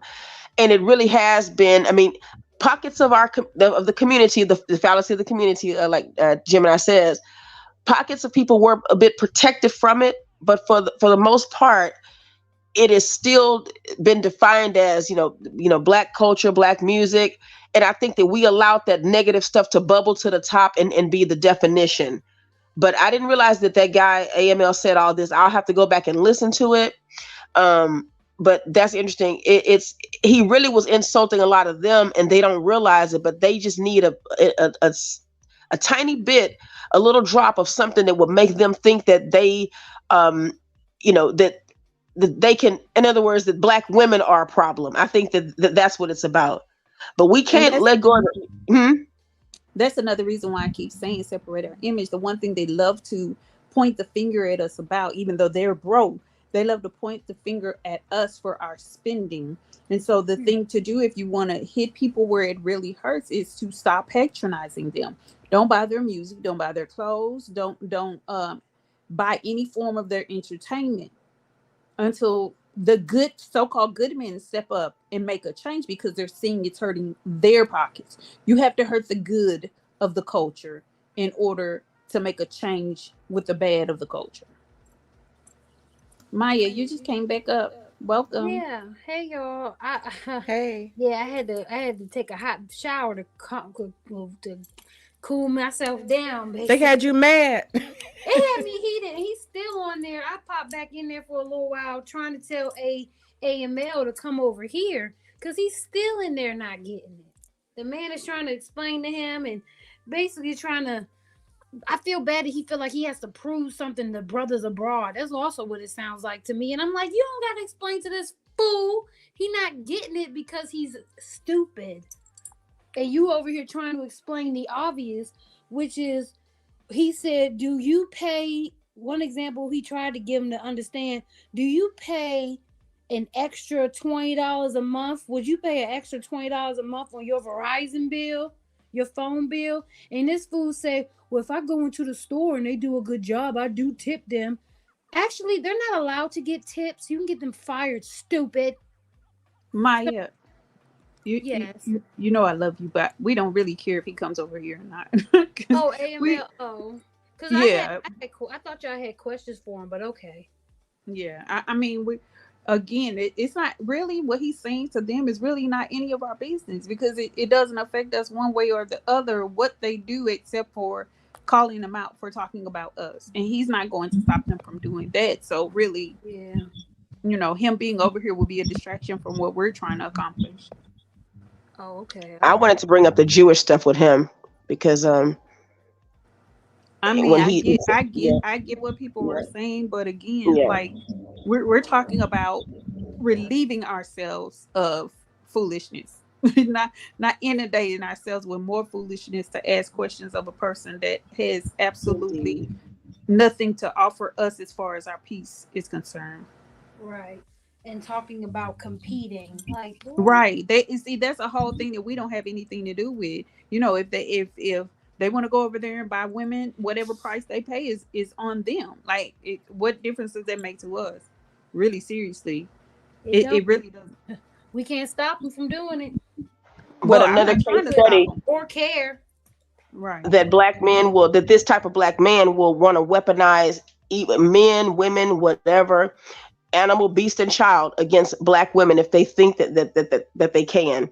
Um, Mm-hmm. but yeah, but AML saying this about American women unlovable. Yeah, that's problematic too. I wanted to say that because I don't know where he's from, if he was born here, still lives there, or what. They say he was But in Miami or from oh, Miami yeah, or okay, somewhere. so he's at Miami. Yeah, That's the with exact his culture, they have there. the pickiest women. That Like you know, you're dealing with But women again, like I don't. Again, we're focusing on what someone else is you're saying right. you're that's right. on the outside looking in, and he's not talking to us. Oh, He's not so talking to us. He's talking to okay, those guys about what those guys do. That guy is the same. Just he's the same as them, just wrapped in a yes, different fiber. yeah, you're right. This degenerate. Yeah, you're right. You're right. Yeah, you're right. But yeah, you're right. But I love hip hop though. I ain't gonna hold you. I do. I agree with what y'all saying, but I do love hip hop. I wish a lot of dark skinned female artists like Flo Millie, Young Baby Tay, those women would get, or Amaretta. I wish those women would get more recognition. I used to love Asian Doll, but But her it's up to us. It's trash. up to us to bring that awareness and bring that recognition. It's up to us because I don't think, they talk about a sisterhood, but I don't even think it's as tight and knit as it could be or Yeah, it should be. And because if it was, they would really lose their minds if we were as tight as we should be. right. But again, we have to be selective because not everybody can make the journey and not everybody is for us. You will have dissenters and you will have distractors and people who infiltrate just to decimate what we have going on. It's a video that I hope that we can get out, but there's a movement for black women in June. I think it's June 9th, I believe. That's my And birthday. and they want all Oh they want wow. all they want is for women to wear have do something pink with their hair. Pink with And that. it's crazy because it's all already, yep, it's the ninth. It's already taking hold around the world. You have Africa, you have Australia, you have Mm. the UK. So it's all around the world that they're gathering, they're doing this and to patronize black women's businesses. See, we're a force to be reckoned with by any demographic. We are a force to be reckoned with. But one thing I will say is that it's hard for us to move in silence because we need to gather together. But if you can move in silence around certain demographic of men in your real life, you must do so, and you should do so for your own safety. I mean, I don't say this about every black man because I have some great, awesome black men that I know, that are in my family and that I know as friends. But not everybody is making a journey. And if ever I heard one of them use this type of dialogue, they wouldn't be able to be in my presence at all. And Can, so can you with share the us, video? I would love to be a part of that, especially since on my birthday. okay. I'll have DJ cue it up because I thought it would be a nice thing to do on the outro so we could see that women around the world will come together. Black women around the world are coming together just to do something. I mean, even with the black woman follow train on TikTok. And see, they can't stand that because, like DJ was saying, they don't have that same camaraderie. They what they bond on is stupidity. What they bond on is sex. What they bond on is this victimhood, and we don't have time. So black women are bonding on things such as education, starting businesses, be having luxurious lifestyles, being peaceful. you know, that's what we're bonding over. They even got And they mad at the black women saying they want to live a soft life. Like what? You got triggered because she right, that drove me right. crazy. That it is. That's crazy. Hi, the I hope. Urbanista. Welcome, Oh, hey, Urbanista. welcome to the panel, Urbanista. Hey, panel. How is everyone? Good. What did you have to add? I was just in the background listening. I heard all the drama with BA and the team. Goodness. So thank you, Torch. I really appreciate you opening this up because that was just too much to handle. One thing that I did want to mention, I didn't mean to go back to a what's his name? AML. What's his name? AML? Yes. Okay. I just wanted to clarify one thing. So he did mention he was Egyptian, and I just wanted to say that that culture is a different culture, so they don't really respect women within that culture. Mm-hmm. So he's So not a lot. Jewish. He So is not Jewish. Jewish. No, he See could that? be You can Jewish. He could still Yeah, be but he could they be Jewish. that's Jewish. usually not Yeah. their thing though, y'all. Cause okay, but let's go ahead. Exactly. Well, Yeah. you got to remember, right? Like Egypt is right next to Israel, right? So they have a Jewish population, they have a very Muslim dominated population, and they have a Christian population, right? In Egypt. And what I was going to say is just that, just culturally, period, that culture is very male dominated. So his perspective was from a very misogynist point of view. And I think what did not resonate with BA is the men in that culture view women. I don't want to call them hoes, but view women that are prostitutes as just that, prostitutes. They don't view prostitutes in a highlight. Okay, so they're not going to feel that a prostitute should have but a certain value, right? The way that they may view their wife, right? It's a different hierarchy in their mind. So that went over, I think, BA's head because he really doesn't understand that.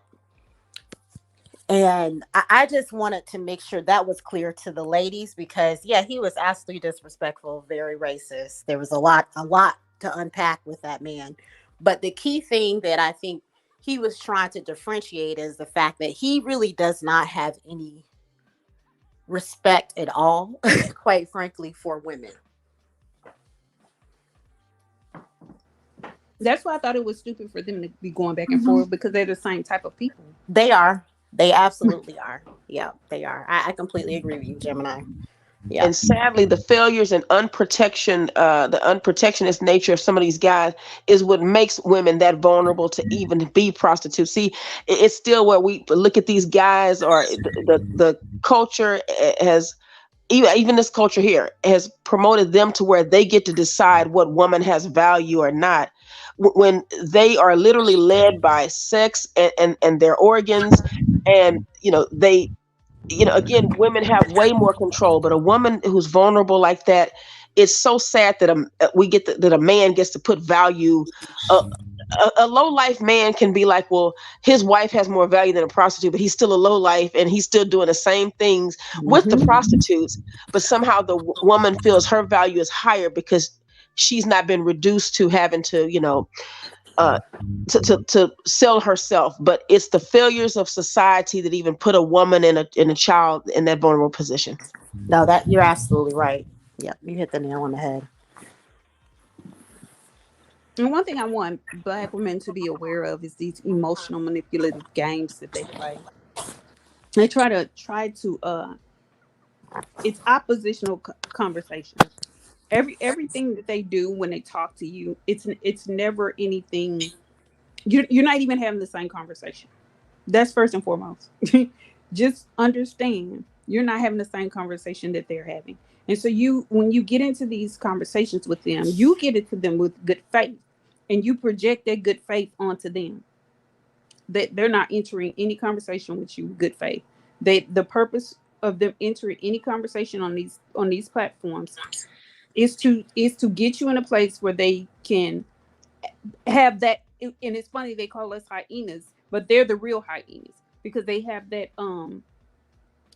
that pack mentality where they want to gang up and they want to talk to you crazy, and they get like you, I think it's you can't get laid. Yeah, she was saying the same thing. You know that they just need, they have this sexual need. It's sexual for them. Everything about them is sexual. They have this sexual need to talk to you and talk down to you, and it's arousing to them, it's erotic to them. And so when you engage them, you're feeding into that. And that's why I said, if you starve these men out, they will go elsewhere.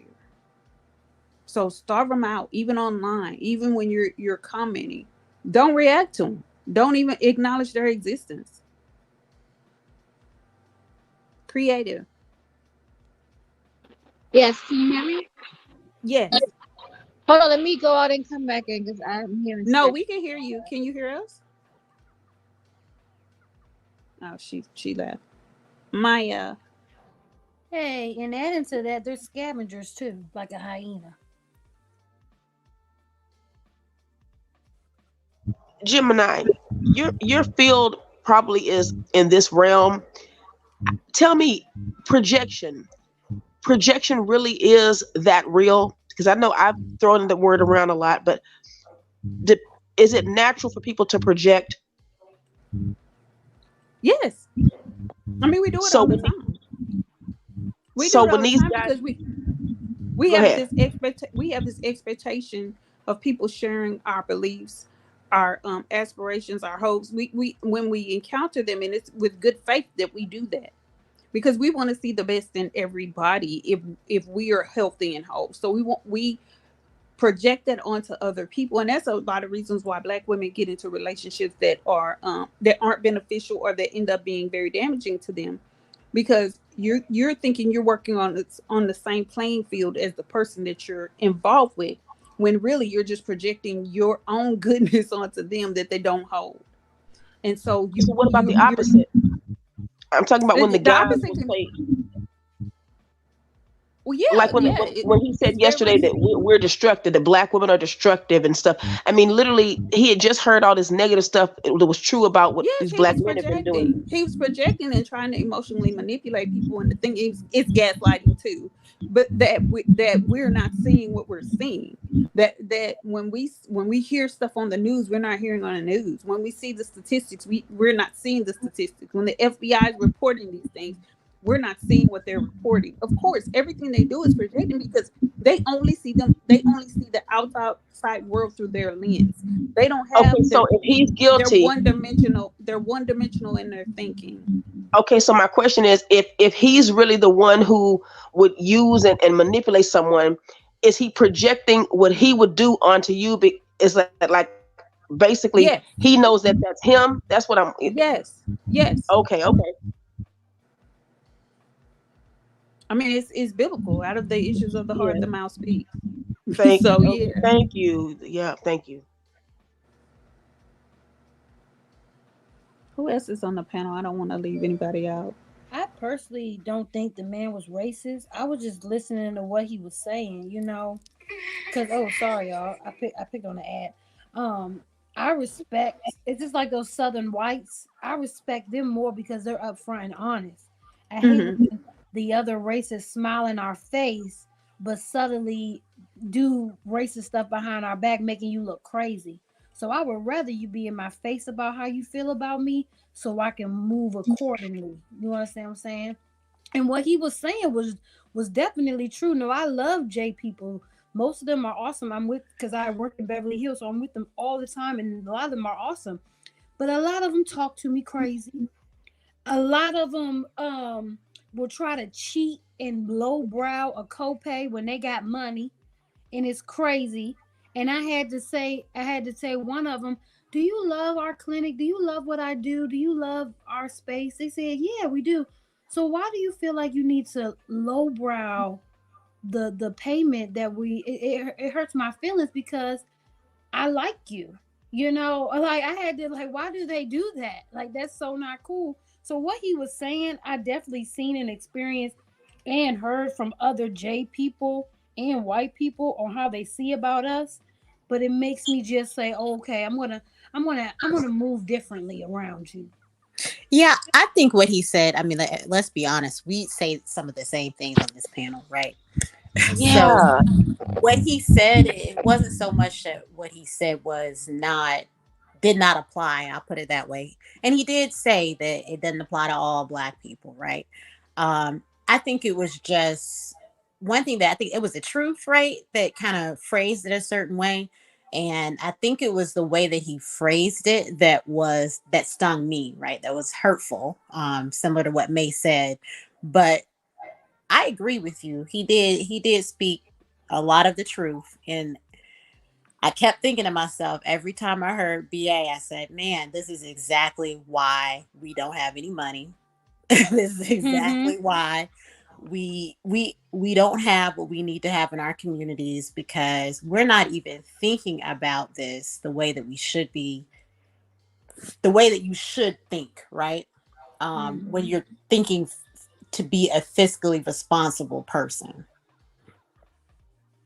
Right. That's what I'm thinking. You funneling your money into somewhere else, into another person's. Correct.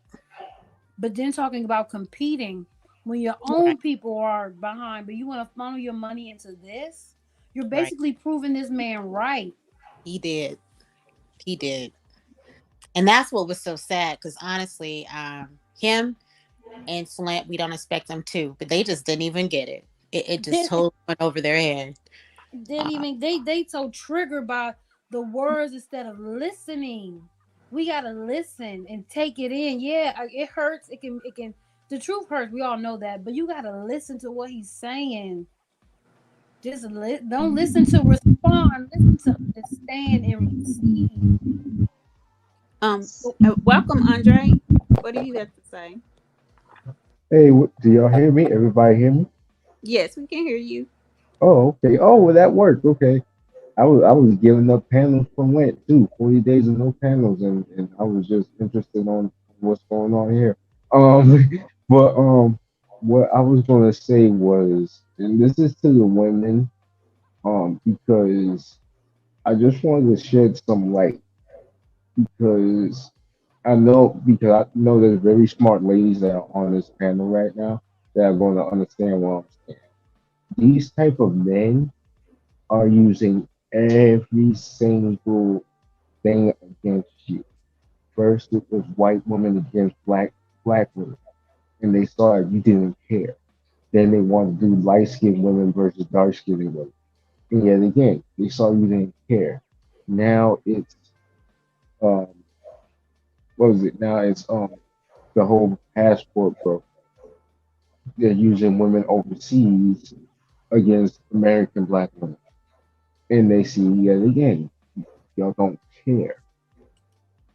The final boss, and I had to think about this, and y'all brought this up a couple of nights ago, and I was just like, good point. I think that's the final boss. Is they're going to try to have the transsexual community and pit that up against like black women because they have nothing left.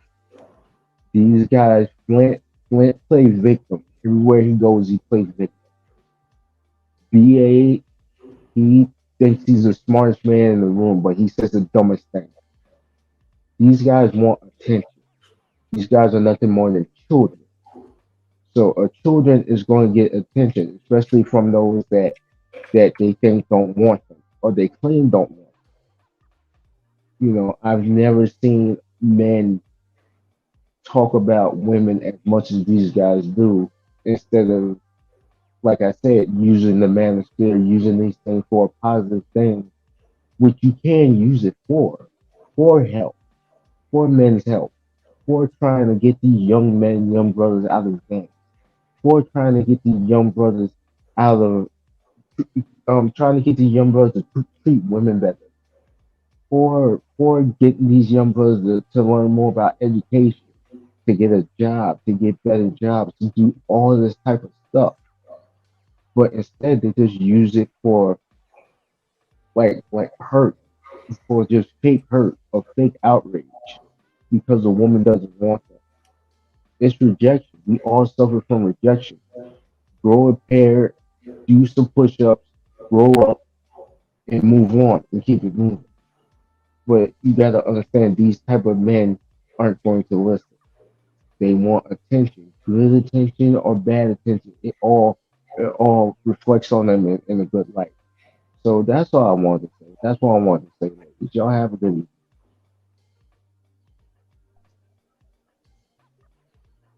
Thank you, Thank Andre. you. Thank you.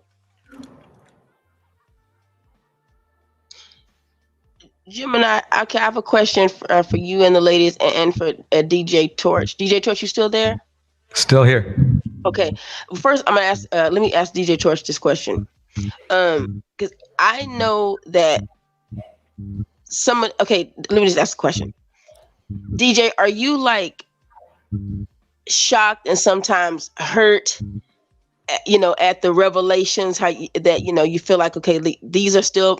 I'm a black man, and is some of this very new to you, where you're just like, oh my goodness, this is disgusting, and I'm shocked and appalled? Do you feel like that kind of every time you hear something new? Like, how do you feel about this? Because you know that black women don't think this is all black men, because how do you feel about that? Basically, yeah. By default, I would not give black men the benefit of the doubt over any other race right now.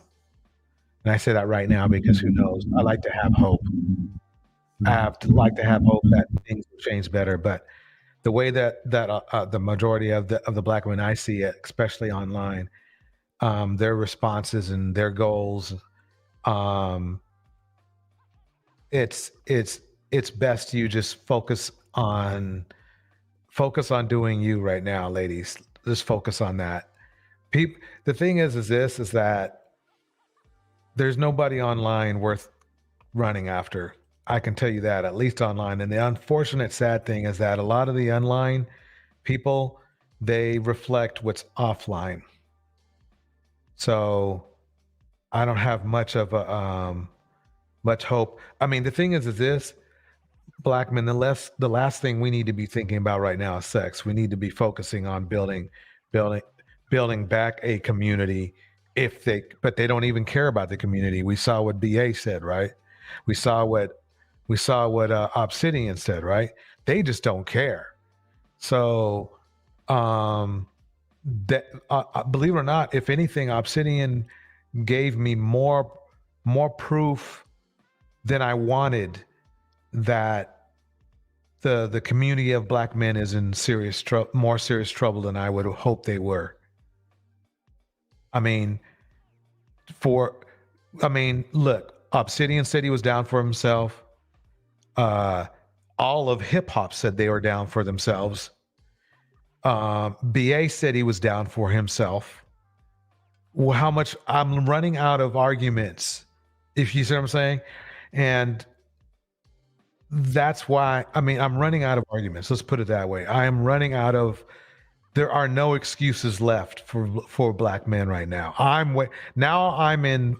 waiting for excuses. All I can do is focus on me, help protect the remainder of the black community, which is black women, and wait for these guys to wake up. Hopefully one day they'll wake up, but I don't see it. When I saw when Gemini and I were cruising over some videos, and we saw a video with a trucker who was my age trying to flag down a 21-year-old woman.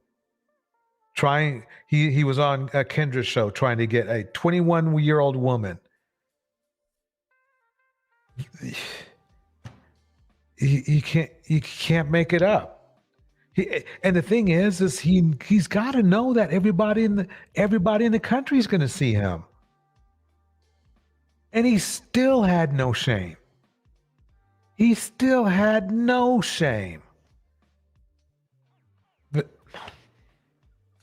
I ain't got nothing for that. It's another I told you so for Cynthia G. It's like, man, you guys want me to disagree with her, but damn, look, you guys keep throwing these bones out there. Another I told you so. A 50-year-old Dusty going after what was a 25-year-old well, yeah, his range was 25, something like that. 19, even younger. Yeah, he said he dated even younger. Yeah. What Yeah. I mean, that tells me right there. That tells me your whole game. There is nothing that a man of his age has in common with a young lady. You can barely call her a woman at that point, but a young lady of that age. There's just nothing there. It tells you what he's there for. So yeah. He's So so old. You remember, like, he's so old. She'll probably send him like a funny TikTok, which is funny to her. He gonna be like, "Dang, why the font moving so fast?" I don't get it. Cause you Is that old. Maya? Who is that? Yeah, that's something my mom does when I try to send her something funny and she don't get it because she and I'll be like, "Dang, you done ruined the joke." She said, "I Who can't just read said that? Who's me, talking, y'all? I'm sorry. Who's Maya." who? Oh my Maya. God, that was hilarious. He said, "Why is it moving so fast?" Why is it moving so fast? I can't even read it. Then it made it unfunny. Like, oh dang. yeah. Okay, my last question. Last question, and I'm headed out. That was first was to DJ, but to the women.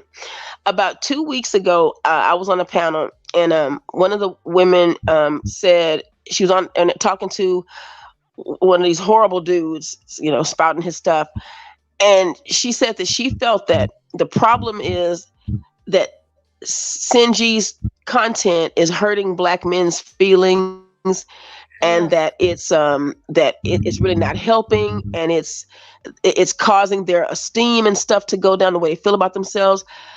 So for Black women, because we've already talked about the men, what can we do when we see that literally there's women in our community who still are, I mean, they can see all this stuff, but think that it's not that these Black men are victims.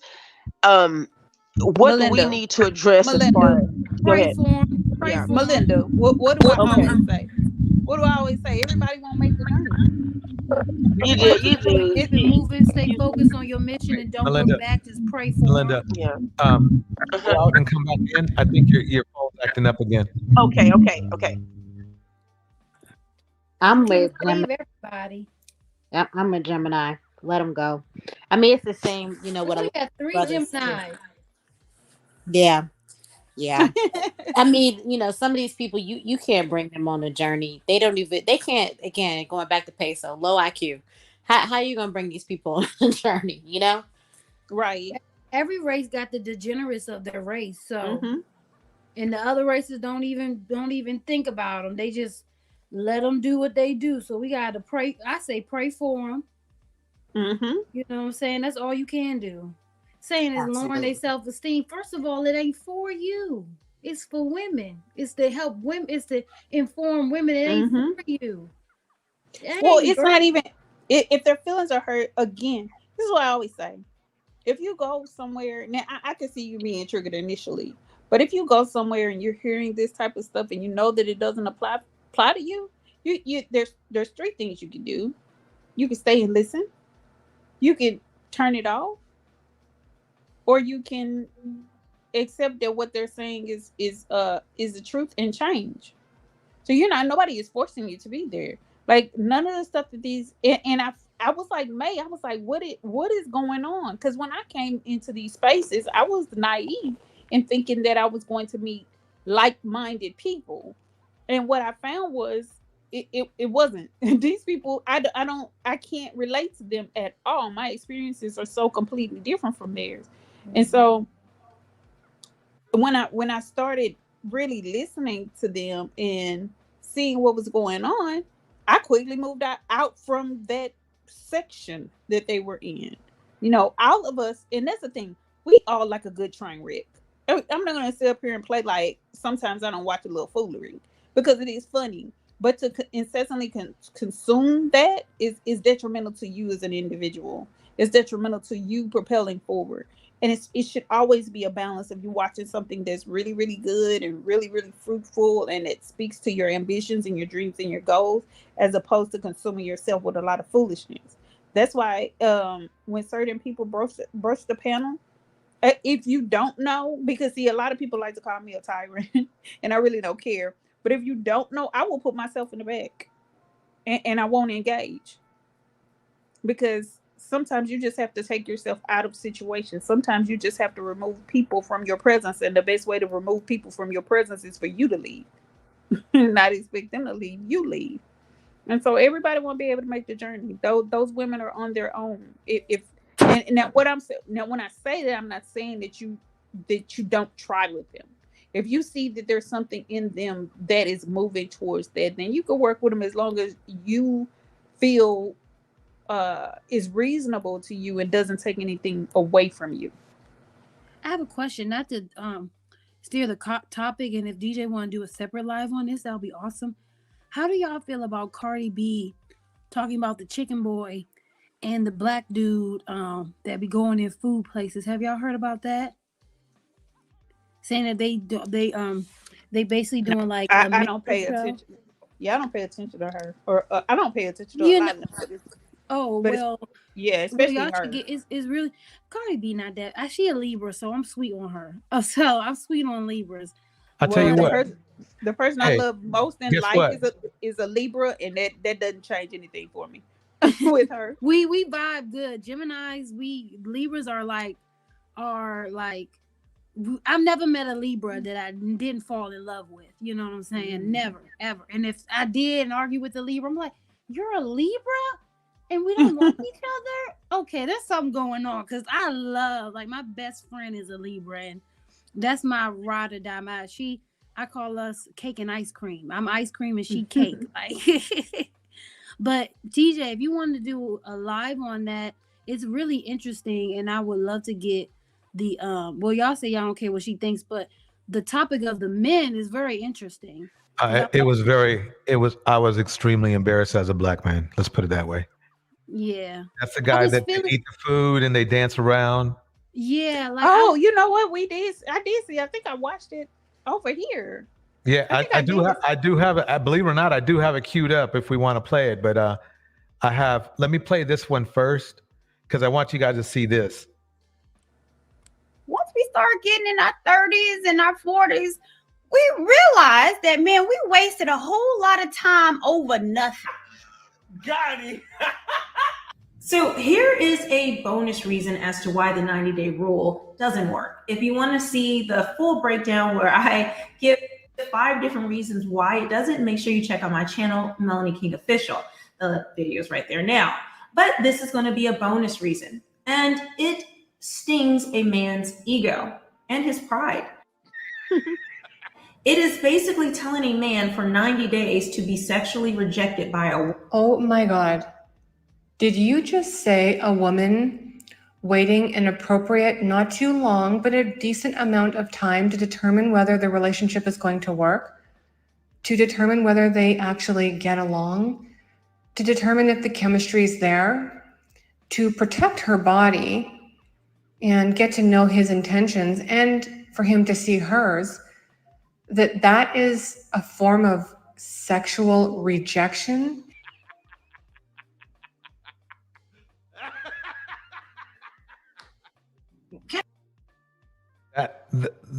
I guess the point I was making there is that, see, men, we're supposed to not have feelings that can get hurt, like by whatever. I mean, to me,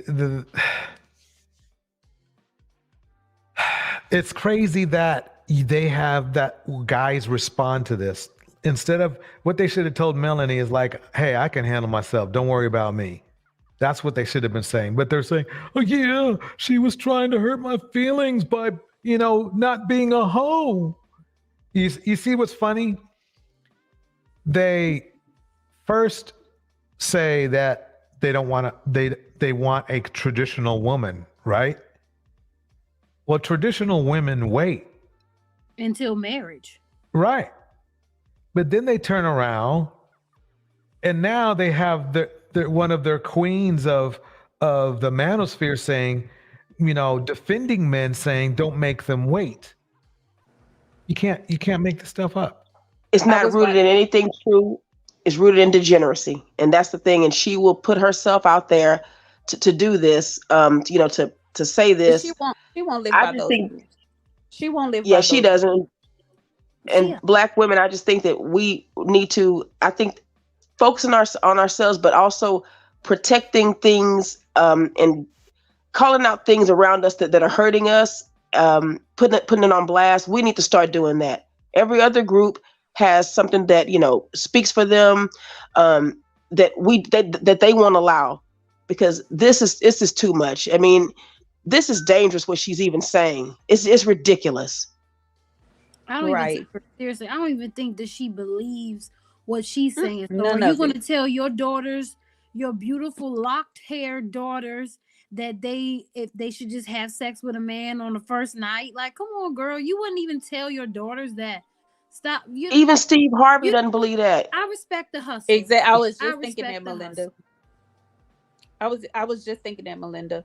I would rather Yeah. listen to a man who says to wait 90 days than a woman that tells me not to, because she sounds like a pimp. She sounds like what Reed terms the bottom B. But You know, Yes. who's trying to, respect her hustle. Get your money out these men, girl. you know, Go I ahead. don't respect her. I don't respect her hustle Well, because of no, we can't say because that. of how Yeah, damaging she is It is to it's damaging. hustling us. yeah.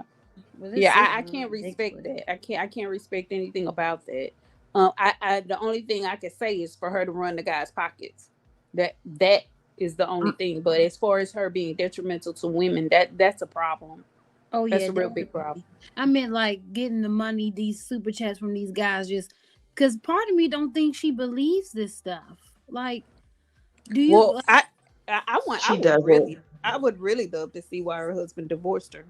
Yeah, that too. that would be very, very interesting. Because the thing about it is, if this stuff is consuming, again, it becomes a part of you, and that's why you have all of these men that are so disgruntled, because it becomes a part of you, and you're not able to separate that from what you've learned and what you've been geared towards. But what I can tell you is that these men are indoctrinated because they had no foundation to begin with.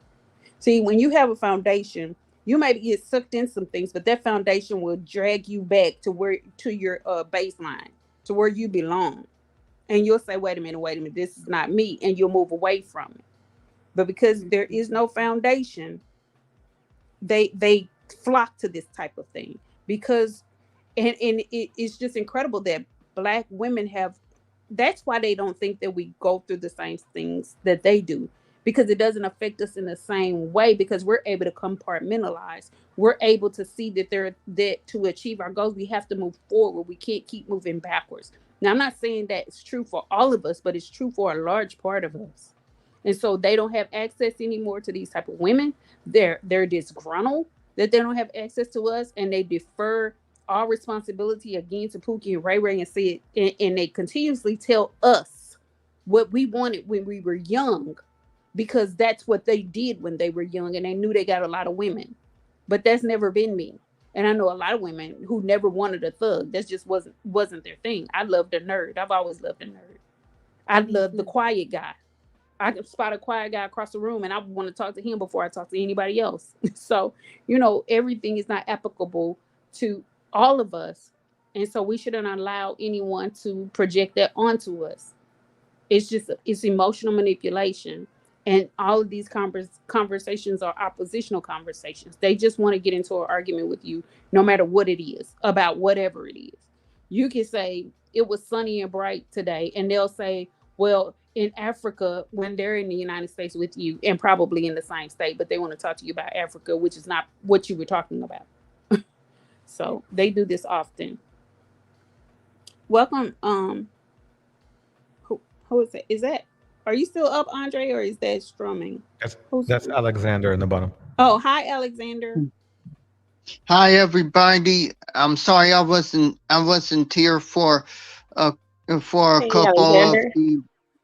Hey, I just want to say I'm sorry I wasn't here for a couple of the lives, but I really do want to say something, if I may. I started to figure out that because I do a little, I ain't gonna lie, I do a little searching on YouTube, and well, I came and I came across. I actually came across a stream, where a certain person said if white wasn't in black people's business, then the black men will be able to get rid of the black women who is quote unquote causing problems. And then I was like, no, I have no hope for the majority of black men. I have no hope, because they really think like this.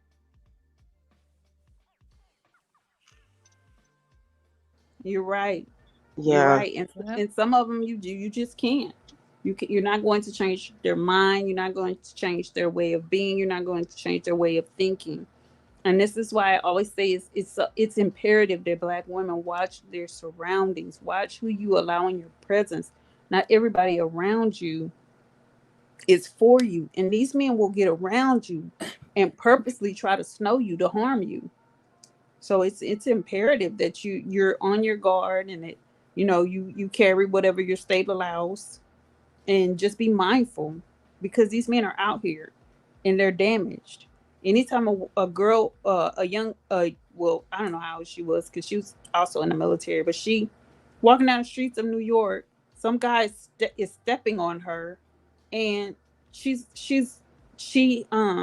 made a comment to him, and he said he would hit her in the face, and she said, well, that's kind of feminine of you.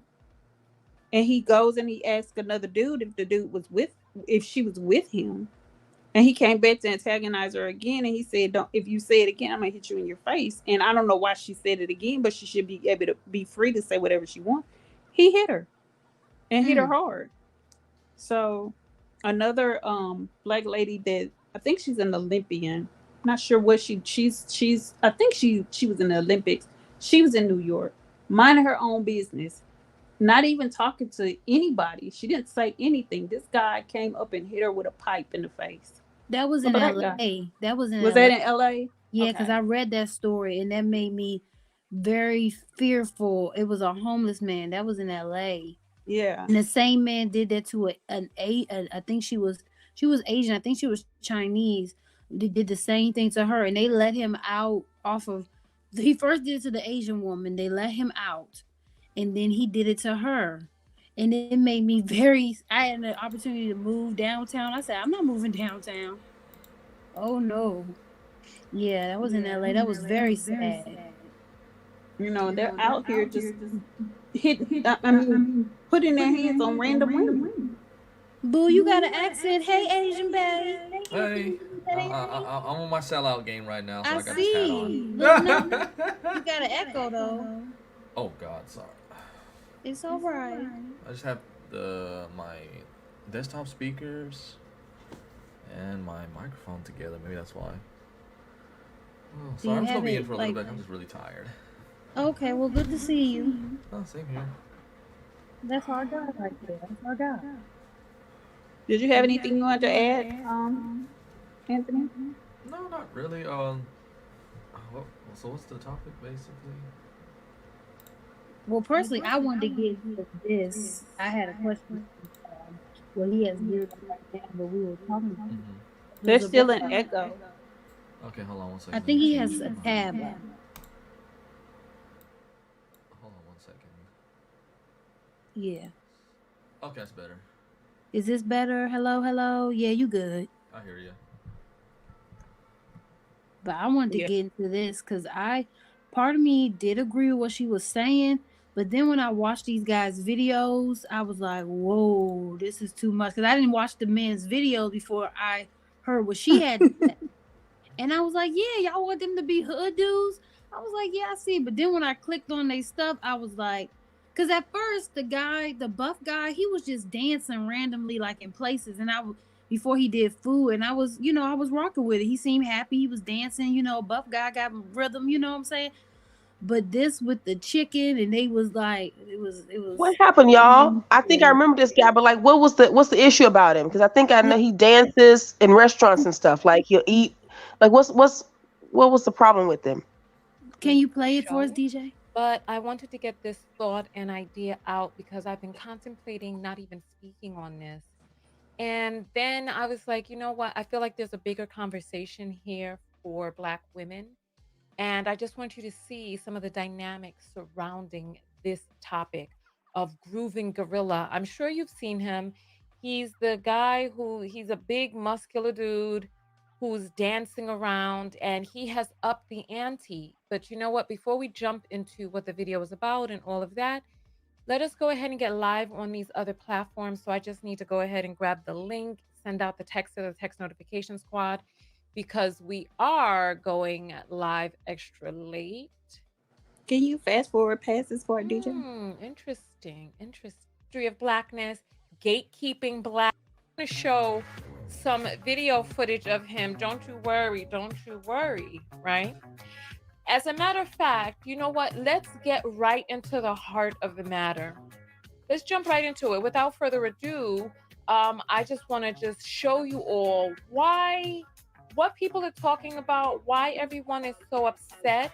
So where do we begin? Let's start with you know what? I don't have any of his dancing videos ready, but you know what? I kind of do, because we can start with this video right here.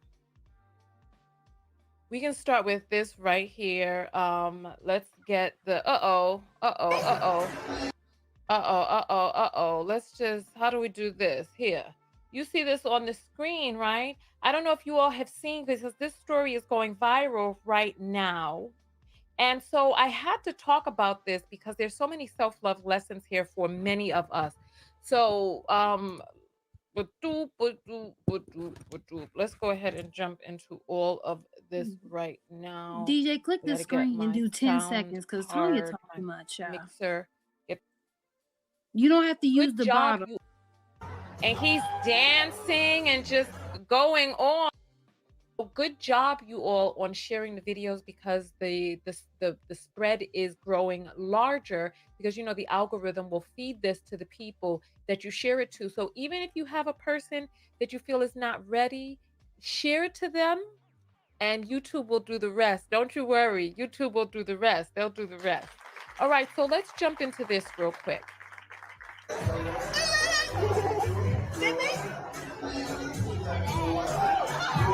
So this is the Grooving Gorilla right there. He's since tried to rebrand as Big Groove, but this is him, right?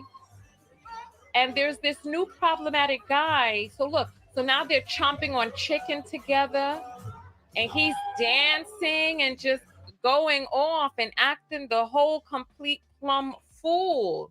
Oh, you all love the lifts? This is from the... Oh my God. That's not even the heap of it, because Tanya, she don't really show the knit and the grit.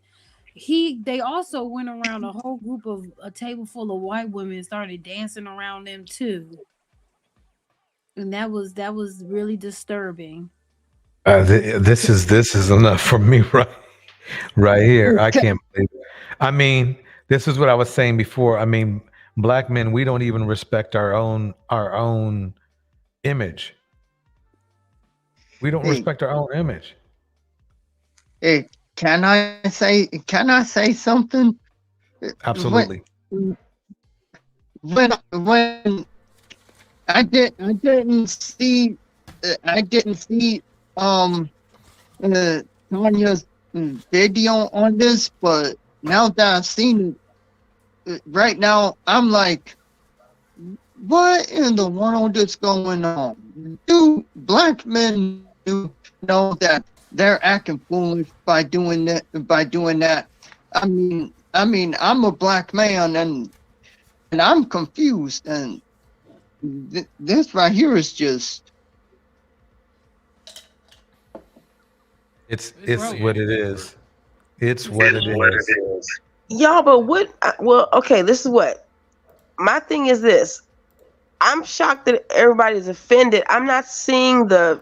Yeah, she's not getting into I'm not seeing... Well, I'm not seeing it. The only reason is because I think that we probably should have put the brakes on some stuff a longer time ago. But I mean, I know he dances and it's kind of like, I guess it's cringe, but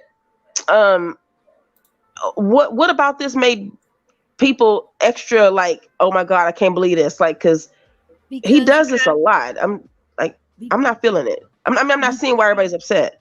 Because they feel like it's a minstrel show. It's a minstrel show. Then after the chicken, they dance around a whole bunch of group of white women and put the chicken in their face. And because when he was just dancing, that's cool, that's great. But he and it's just very cringe. Wasn't there a Popeyes commercial? A black man had a helmet on, eating the chicken with the chicken attached to the helmet and stuff. And again, like I said, I think that we or Mary J. I don't know why I'm shocked, y'all. Them chicken wraps. Remember Mary J. Blige had that too? Yeah, I'm just wondering what about this in particular got black people kind of like, oh my gosh, because it's been far worse stuff that we should have put the brakes on and should have gone to stop the music industries. We should have stopped supporting a whole lot of stuff a long time ago. Before this is mild actually. This isn't even. That's what Cardi B was saying. So you basically agree with Cardi, because she was saying the same thing. Basically, you're saying it. Not. You're saying the same thing. I don't agree with them. I'm just saying. But my thing is there's things that we really should have put our foot down on that are really awful and have been problematic for our black progression. That is not this. The echo. I see your point, but the thing is this is the sample stuff from the 50s, and with all the problems we have right now, the last thing we need is this stacked on top. Yeah, from the 30s and the 20s and the late 1800s, the minstrel show performing how black people act in front of like white people. I think Melinda needs to like deep dive into these guys' content, and maybe and I agree with you, Melinda. I agree with you, but it might make you sit back and say, "Oh, you know what I mean?" Actually, it won't though, because I'm really, y'all, I'm serious. I've seen this guy before, and yeah, like I said, he's cringe, and it's like, oh my gosh. But what again, I think that there was way more things that have been problematic. I don't know. I get where yeah, you're it's going. way worse. Yeah. What you're saying is okay. I can't do the echo. Whoever that is, please mute. Everybody mute so that I don't hear the echo. The thing about that is, I get what you're saying. Like we should have been focusing on things that were bigger prior to this guy doing whatever it is that he's doing, and you don't see it as problematic as other things are, but it's still problematic. So from my, is somebody else trying to talk? Melinda, it's Melinda. You got the echo. Oh, okay. From my perspective, it's all problematic, but it's not us, it's them. So I'm not trying to stop them from showing the world who they are. Again, that's my this is my problem. Right. It's not a reflection on women. That now, right. If we're talking about women in a restaurant like that and they're twerking around, yeah, I got a problem with that. That is a problem, for our image. But here's the ironic thing, is I remember seeing Kevin Samuels literally going in on women because they were dancing in a barbecue spot somewhere. This was about a year ago, and he went in. He did a whole show on them. So yeah, I'm going in on this dude for that same exact reason. I actually half agreed with Kevin on that, because it made women not look so good dancing around when they're not supposed to. It wasn't a dance club; it was a restaurant. You know what I mean? Oh, and the same thing with this is that this man is, dancing around saying, yeah. The only thing he hasn't said yet is ha cha cha cha, like back there in the 40s, where we used to do the minstrel dance and everything, and tap dance for the man and shit. That's the only thing that's missing. That That kind of one, like yowza massa. I dance for you good now. Watch me eat this chicken. It's like uh, it's so I'm not saying that you guys should have an issue with it, but I personally have an issue with it. Yeah, and that is all you see is we call them tall people. All you see is tall people in there. So that's white people. That's all you see in the restaurant. So it's kind of the Okay, one, let me the say one this. that, the one Go that, ahead. Okay, I wait. the one that was that Kevin features was a black guy who owned the restaurant that they were doing it in too, wasn't it? Yeah, it yes. was in Dallas, Texas. Oh, okay. So yeah, I mean that again. That's completely you're disrespecting not only the yourselves, you're disrespecting the establishment, you're disrespecting other people that are trying to eat around you. So I get why that was featured. I get why it should have been featured. Not necessarily the person that did it, but I get why it should be featured because there's plenty of places where you can go to twerk and it's not in a restaurant. Okay, can I bring up one example or a couple? These are things that one of the old content creator who left this space and went underground mentioned. It's kind of like I feel. Okay, there was for Black women, there was a card that came out with like talking about baby daddy card or something, and Black women got really ticked off. Now listen, there was another commercial. I forgot what the commercial was, but there was like a pajama or a bassinet commercial for babies, and they had white women with a white man, and a baby, and another couple with their husband and a baby, but they had a darker skinned Black woman with her baby by herself. And so the Black community, there was an outrage. What I'm saying is this. I think what she mentioned was that, are we more outraged by the fact that certain people see it and we're embarrassed because we haven't handled this or had an inner code or some respect, some policies within the quote community that we should have addressed? We don't have a standard, or we're just embarrassed when other people see it. In other words, it's like I kind of sometimes think that we need to be real with some stuff, y'all. And I don't mean to be mean about it. I'm just thinking, go ahead, y'all. Go ahead. You're right. And they did the same thing to Susie Carmichael from the Rugrats. And that's my generation. That's one of my favorite shows. And that character, her mom was a doctor, and the father was a successful award-winning TV producer, and they put her as a single mom. So I agree with what you're saying, Melinda, 100%.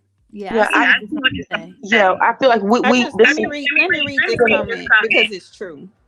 Y'all just spent 6 hours saying there's levels to this and we different. We ain't the same. Now we mad because the community looks bad. Keep the facts straight.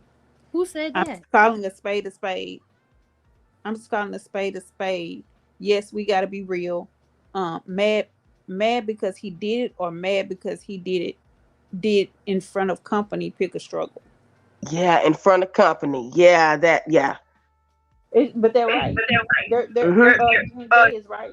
Because if we're going to say it's not our problem, it's not our problem. If we're going to say they don't represent us, they don't represent us. So we shouldn't harp on the subject. Is what is the essentially what Jen J is saying. Like Nelly should have been canceled with that credit card through the models, the dancers, butt cheek on that video. Again, we should have stomped out a lot of these folks and their the lyrics and everything. A lot of things should not have been acceptable. A lot of things shouldn't have been, I get that, but we can't go backwards somewhere, but this ain't it. Well, yeah. I'm sorry. We get that, but we wanted to know y'all opinion because I like hearing y'all perspective. So I just wanted to know y'all opinion. So I didn't even. You're welcome. No. But that's good. We all need to do this. This is good. This is good. Yeah, I myself, I wasn't, it didn't concern me at all because that's, like I said, I see myself as an outlier anyway. Do y'all know what bothered me? There was a commercial the news was on, and there was a Black woman talking about like the murders and stuff that happened and becoming desensitized. I'm also concerned about like that, like the being desensitized. I can't think of the word, to harm and to problematic stuff like that, to danger, I think that we can start somewhere, but I also think that The only black place, women, and again, what we were saying is the only place you can start is with your tribe. yeah, and And if you start don't have starting those, from, if you don't have those people in your tribe, you just denounce. You simply denounce what they're doing. If you have to, and you, Melinda, that echo is driving me nuts. You just I'm simply, sorry, I put it, I'm gonna mute and see if it still has it. I'm gonna mute. yeah. All you can do is denounce. If it's in your presence, all you can do is denounce it. Remove yourself from that area, or if you're watching a video, just either turn it off or make a comment about you not being a part of what they're doing, or that's not something you would ever do, and just keep it moving. Just don't associate with these type of people. That's all you can do if you're saying you're moving. Like, I just it doesn't represent me, so I'm not bothered by it. Okay. Well, I'm sorry, y'all. I gotta drop down. I gotta do some work. I love you all very much. And y'all stay safe. Night, Maya. Night, guys. Night, Maya. Yeah. Yeah, I want to say a couple of things, and then I'm gonna head off to. I would say that we got to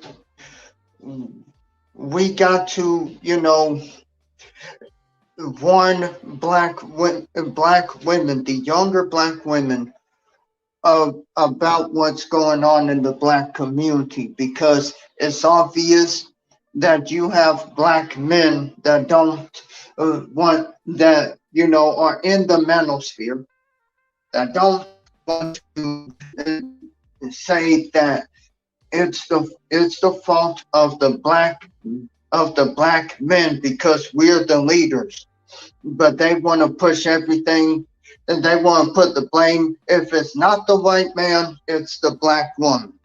And also, I think it's time that we teach that we tell black women to have conversations with other other races of people, to know what they're thinking.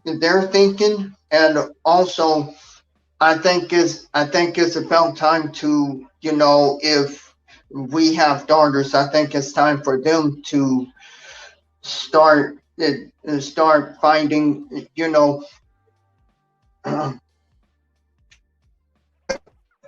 I would say, start going for the best man for the job. Because promoting black family, and the way it is right now, it's it's looking kind of dim, if you ask me. Because again, we have a lot of missing black women and girls that haven't been found yet, and we have black girls that have been touched inappropriately by the age of 18. And so I do think that, it's time to, it's time to tell the younger black women what the rest of the black community won't tell them. And what I'm saying is, it's time it's time that we tell black women, we tell our daughters to choose the best man for the job. And if you get called a race traitor, you know what? Then do not worry about them, because the thing is, they will be jealous that you are doing good. And and I'm seeing, I'm seeing that, I'm seeing a lot of interracial couples featuring black women with all types of races of men popping up on YouTube and on TikTok. I don't know about Twitter because I haven't been on Twitter in a long time. Um, so I would check that out. But yeah, I do think it's time that we tell black women to choose the best man for the job. And right now, as it looks, DJ, I don't think it's black men right now. And with that, I'm a go, and because I got a live that is scheduled for tomorrow night, I'm going to need a whole lot of sleep, and I'll see you at 11:35 tomorrow. Peace out, everybody. Thank you. Thank you, Alexander. You're welcome. What he was saying was really important. What he's saying is the next generation. When we say don't be a part of it, that doesn't mean that you leave the next generation to themselves to fend for themselves. So what he's saying is make sure you're teaching the next generation and exposing the next generation to what's going on, so that there can be an improvement. But for me, as far as I'm concerned, it's black men's responsibility to gather a black man. It's their responsibility to do that. And if someone is a part of your tribe and they need correction, then that's your job as a member of that tribe to correct them. But as far as being embarrassed about what other people are doing around the world or doing in the US, that's on them. You can only correct those who are in your proximity, and it's not for you to be embarrassed by something somebody is doing. Somebody is doing in a whole other nation or across even in the same state. If they don't belong to your tribe, they don't belong to your tribe. If people won't listen to correction, that's on them. Go ahead, Melinda. I think we have to unlearn a lot of stuff too, because I know when I was in college in the early 90s, I went through a bad depression watching some shows like Jerry Springer and a lot of shows that came out, and I really did a very bad, literally a depression. And I had another one back when I discovered Tommy Sotomayor and David Carroll on these internet streets in the 2014 era. I still do feel a sense of shame when I feel like a black woman has done something that I feel like we'll all be blamed, because again, that's been my culture, and it's been the shaming. So we have to also admit that we have a culture that has shamed us first, and we can then unlearn the shame. It's a conditioning of the salvation, of the plantation. But to see it wrong. To understand that the conditioning has been, it's been wrong, and we've been, heavily accused. But like the other day, remember some DJ played this yesterday, when the woman was asking Pearly Things about, getting this black man fired, and Pearly Things had a fake ID. I want y'all to listen to this though. She was glad. She was like, that was a flex to have a fake ID, and then she got a black man fired. Now, had this been a black woman, that would have been more evidence of your treachery. Not only did you get a black man fired, but you had an ID that was fake. You see, again, other people can. Our community has put a lot of harsh sanctions on black women and black women's behavior, but we haven't been the biggest problem.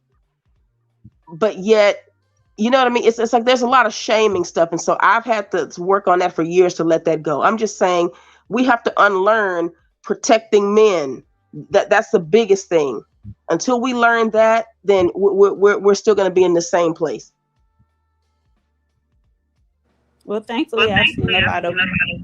Can you put on mute? Yes. Melinda. Thankfully, I've seen a lot of Black women who are deviating from that swiftly and quickly. They're no longer upholding Black men just to be upholding them. And again, it's that plantation mindset, and the mindset that we have to unify be for our safety and for our own protection. That's no longer a thing. And so we spend a long time, we spend many years coddling and hiding them and protecting them because they were a large target to our detriment. That hasn't been true for over half a century, but we've kept that mindset because we've been conditioned to do so. But I'm glad when I go to different channels and I go to different comment sections, I see loads of Black women that are saying they're not doing it anymore. It's been to their detriment and they now understand it. And it's not just older women, it's younger women. You know, I've seen, I think the youngest I saw was like a 16-year-old. So the vitriol runs deep and into the younger generation, but so does the teaching of health and wealth and welfare. It runs deep in amongst Black women and Black girls too. So while they're being indoctrinated with that, young girls are being indoctrinated with do better, be better, achieve things for yourself. A man is not if you don't have one, it's no stigma against you. It's okay to be by yourself. It's okay to remain celibate. It's okay to remain a virgin. You know, younger women are being taught that. And so that we can't keep going backwards saying what we should have done unless we're watching a video about what we should have done. But, you know, it's time to move forward and talk about what we can do in the future to make sure that all the women around us are doing better, seeing better, and want better for themselves. As I always say, everybody won't be able to make the journey, but you'll figure that out as you go.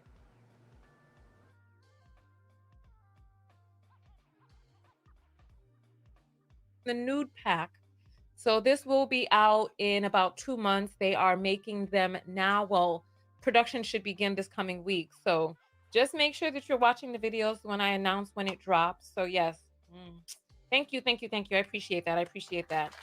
You know, for some reason, they consider nude to be a different color in other communities. But to me, this is a nude in ours. So, hey. Bronx Bayou says she's never seen him before. That's interesting because I've been seeing him for years. He's always dancing and jumping around. Black women wanted me to talk about him a few years ago, and I refused to because I'm like, look, this is what he's choosing to do. He wants to be looking a complete plum fool. That is on him. But now he's up the ante because now there's a new guy on the scene, and this new guy, oh, let me show you how this new guy gives it up. This new guy, he had to take it a step further because he had to let the people know that he was a complete COON. He had to let them know that he knew how to ratchet it up. You know what I'm saying? He had to let them know. So look, relax.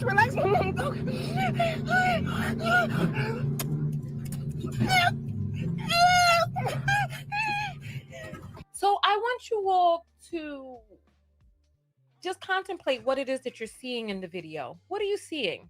You're seeing a man and he's uttering sounds. They're unintelligible. You can't really tell what he's saying or talking about, but you know that he's saying something. You see a lot of sauces splashing around. And there's another video, text notification squad, those of you who are on Telegram, if you have the video where he's also having the person spray it on top of his burger and then also eating in the car and they zoom in on the booger in his nose, if you have that, because I know some of you have shared this, please share it in the text notification squad behind the scenes and I'll grab that in a moment because I also wanted to get some of that footage. So what you see is you see a person who is speaking unintelligibly. And this is the image. So, you know, this is the image that Black men are putting forth. This is exactly. This is the image that Black men. I spoke too soon. I spoke too soon. I didn't know about this. we're looking really good right now, Mel. We're looking really good. We dancing around, looking, begging for sex. Man, black men, we are looking great. We got a whole tribe of men wanting to fly across the world to have sex with impoverished women. I mean, we are looking so damn good right now. And We're you know looking what so damn good. you know what their response to you would be. Oh, You just well, you hating on us because we happy. Yeah, Gemini. yeah. Well, they call me the Pee Patrol. They that dropped down after Austin got kicked out of Brazil. But yeah, they were, oh, you're the PP Patrol. Well, I told you so. Austin's out of Brazil, right? I told you so. I tried to tell you how to behave. So, yep. Now we're getting hit at home. The image that they want to be known as. Now, Grooving Gorilla, people are like, is he American? Is he not American? Because he doesn't see an issue with his behavior. So I'm going to clear up any doubt and rumors about what his nationality is or what his ethnicity or background is. I'm going to clear that up in this video. But what I just want you to take a look at this man. I want you to listen to him, see how he's sounding, see how he's behaving. He's acting wild and out of control, speaking unintelligibly, and only confirming the long-standing eugenicist talking points of these black males being lower in intelligence. Remember, they had the whole cranium and skull thing that many people used and called science back in the days to confirm that black men were less intelligent than white men. Look.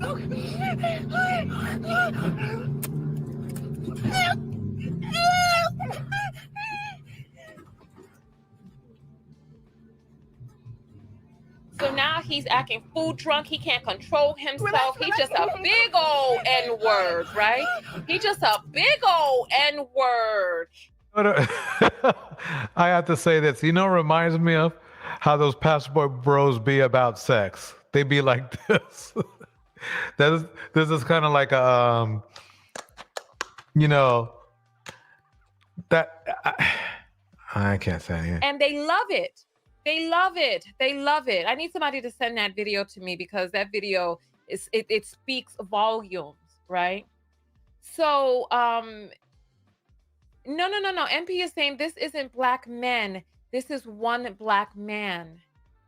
No, you know what? This guy becomes the face. Let me tell you something. I lived in Japan for a year. And when I was in Japan, when the people saw me, they would stare and wait for me to sing. On the trains, they were waiting for me to bend it over and clap some butt cheeks. Yes, they were. They were waiting for me to entertain them. You know why?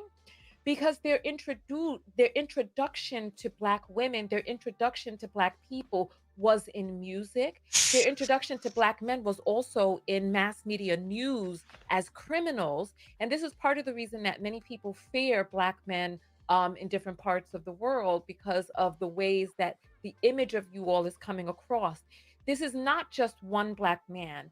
This is the face of black masculinity, the face of black males that is spread and disseminated out to millions of people across the world. So this one man becomes the influence to millions of people. They don't know you, MP. They haven't gotten in touch with you and talked to you and been like, oh, there's so many different types. No, what they see is they see the Passport Bros buying pussy. They see the niggas in the damn music videos calling each other N-words. They see the thugs in the news broadcast. Now they see these damn buffoons. This is what they're seeing. So don't talk about this being one black man. This is black male image disseminated across the world to millions.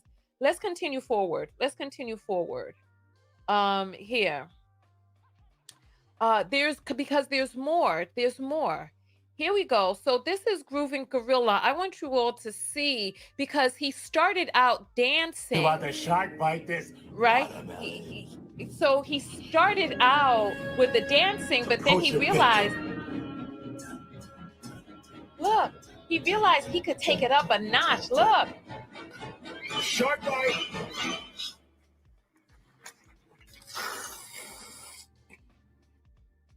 Yeah, of course, you know. Oh, It's watermelon, y'all. That's shark bite this. yeah, so he realized he could ratchet it up a notch and really destroy the black male image. But you see, the thing is that, so here, let me show you all this picture. Do you see this?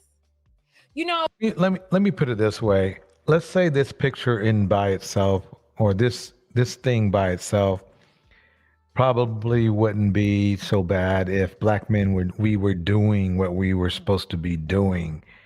But since we're not, this goes on the top of the stack of embarrassments. You know, if we had established a reputation of impeccable taste and respect, this wouldn't do anything. In fact, it would probably make this funnier. But that's not where we are right now. So and there are your photos right here. Yeah. And you have to know that the leaders of the civil rights movement and the people that fought so hard to be seen as intelligent and an integral part of society way back when, before integration, before equal rights, would be having a whole fit right now with the way that black men and some black women are behaving. It just doesn't make sense, and that's why it's so important for us to learn and know our history and to pass that history down to our children, because a lot of them are unaware how much it costs generations before us to get to here, for us to have the opportunities that we have, and we're squandering it as a whole. Now, what I will say, a lot of us are doing better than most, but in order for us to self preserve, we have to break away from people like this. Again, you denounce the behavior and move forward, so that the world doesn't think this is who you are.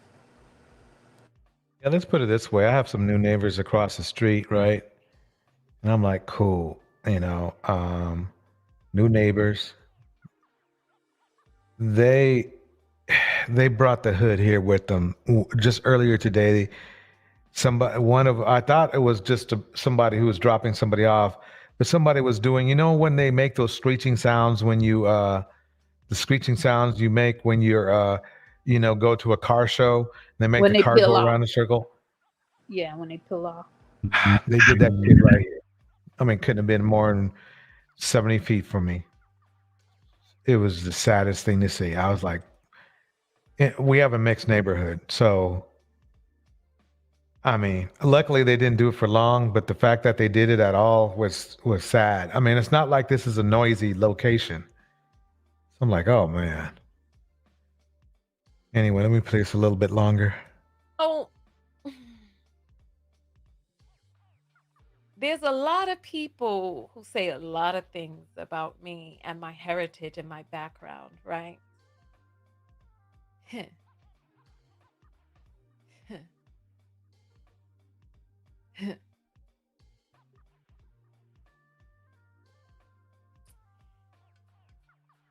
I am Caribbean American.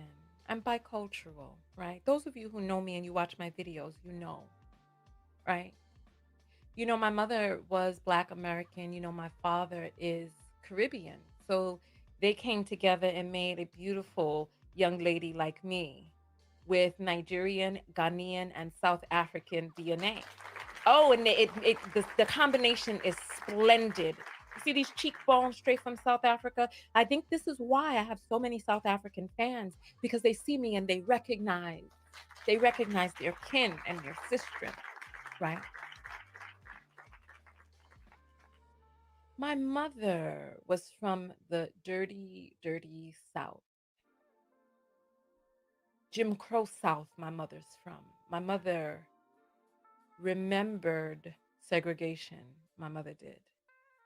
My grandmother was born in a house without running water. When I talk to you all about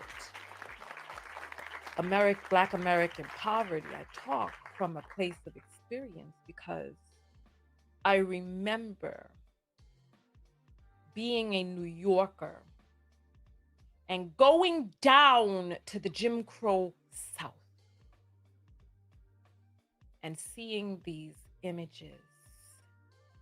And I remember the pain that I felt inside of myself by association, by seeing the images of the Sambo and the Pickaninny and the Pickaninny and seeing these images. I remember the pain that I felt of the jamamis and the big red lips and the minstrel. I remember the pain that I felt seeing an image, skin of my skin, made a complete effing mockery of in art. I remember the pain of that.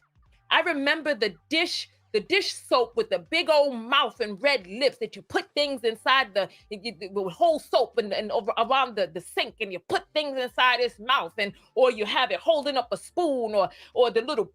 Right. I think we've seen enough. Any comments? Go ahead, Melinda. Yeah, I think. Hey, how do I sound? You good. Okay.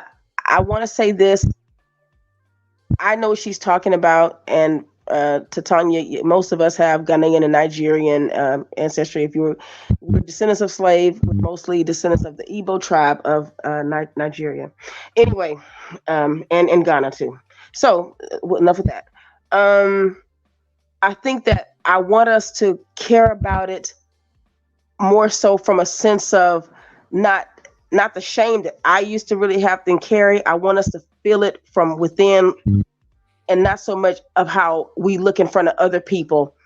Again, it needs to be that internal locus of control, and that's just going to start with Black women making the decisions about how our kids come into the world. Because again, we keep having these dudes making these comments about the hating their mothers and stuff. So with Jim comment about not everybody can come along, not everybody can be born, and it's not about ABORT and people. It's about realizing that, hey, I don't even want to put myself in a position to do that. That we have to look at having children for what they can give to the world, and not just having children just because of that's one thing. We have to realize what unhealthy looks like. What slaps us in the face, we have to know.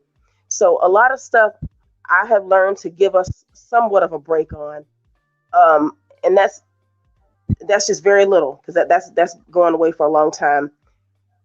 I think that we have to have higher standards. I think that especially Black men need to work with Black men and Black boys. I think that the men who are dangerous, they need to call them out. But I think we need to start calling out stuff that we know is unhealthy. That means don't be ashamed to call out the pastors that are problematic in the community. Call out the industries that support the rappers and the women too, who make music that does not benefit us, does not edify us. Again, call out them, not the people who distribute the stuff, because they're just a vessel. But we have to have a standard, and we don't. And I just think that sometimes some things might trigger us, but I think we have to just have a standard and start from somewhere. Start from there. That's all, y'all. I'm sorry.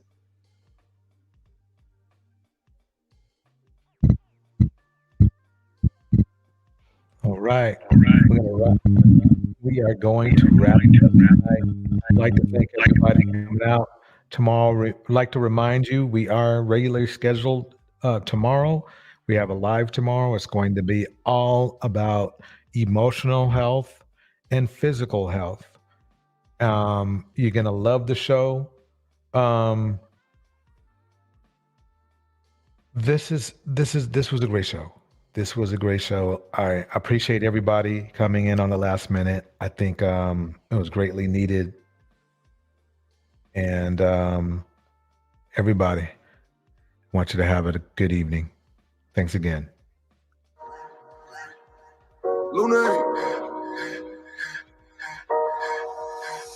Money work. El mundo quiere dinero. Money work. Se arregla con dinero. Money work. Si me quiero educar, dormir en algún lugar, un lugar para trabajar, y si no hay para emigrar. Todo money, money, todo el dinero. Solo un par de gente se lleva el botín entero. Money, money, pasa verdadero. Si tienes lo verde siempre llegará primero. Pero llegaremos antes o después. Solo a lo suyo, que Dios te lo ve. Que por más que tarde lo veré caer. Somos más lo bueno y tenemos fe. El dinero ya lo veré. Yo vendo mi alma, lo lograré. Seré el más grande, no olvidaré de dónde vengo ni cómo voy. Money work. Yeah. El mundo quiere dinero. Money work. Se arregla con dinero. Money work. Yo digo las cosas como son. No quiero ninguna aceptación. Tampoco vengo a pedir perdón porque mis sentimientos se volvieron la canción. Yeah. No me vale mucho como tú me ves. Sabes, tú me llevas solo a lo que para mí ser grande es un interés. Ser un buen humano para mí es un deber. El dinero ya lo veré. No vendo mi alma, lo lograré. Seré el más grande, no olvidaré de dónde vengo y cómo voy. Money work. Yeah. Lily Lotus. El mundo quiere dinero. I saw Alexander in here earlier. And then this strumming man, strumming and Richmond. Se arregla con dinero. Money work, corazón. Jonathan, thank you for coming through as well. La plata no te hace Let's see ser who else feliz. is up in here. Arian Rose, thank you for coming through. La plata no te hace ser feliz. Money work. Properly disrespectful El mundo quiere dinero. coming through. Lena Money Kilo. work. Oh yeah. Se arregla con dinero. Money work. All right, everybody. Thank you. No Cupcake. Thanks for coming through. All right. Jen J. I think that's everybody that I. Oh wait, no. Still got a couple more. We have the Cake 34 in the house. Thank you, everybody. I think that's all I can. Oh, the Urbanista was in the house. May was in the house. Shoot, I missed. Okay, Maya was in the house. Here we go. Everybody, thanks for coming through. See you tomorrow. See you tomorrow.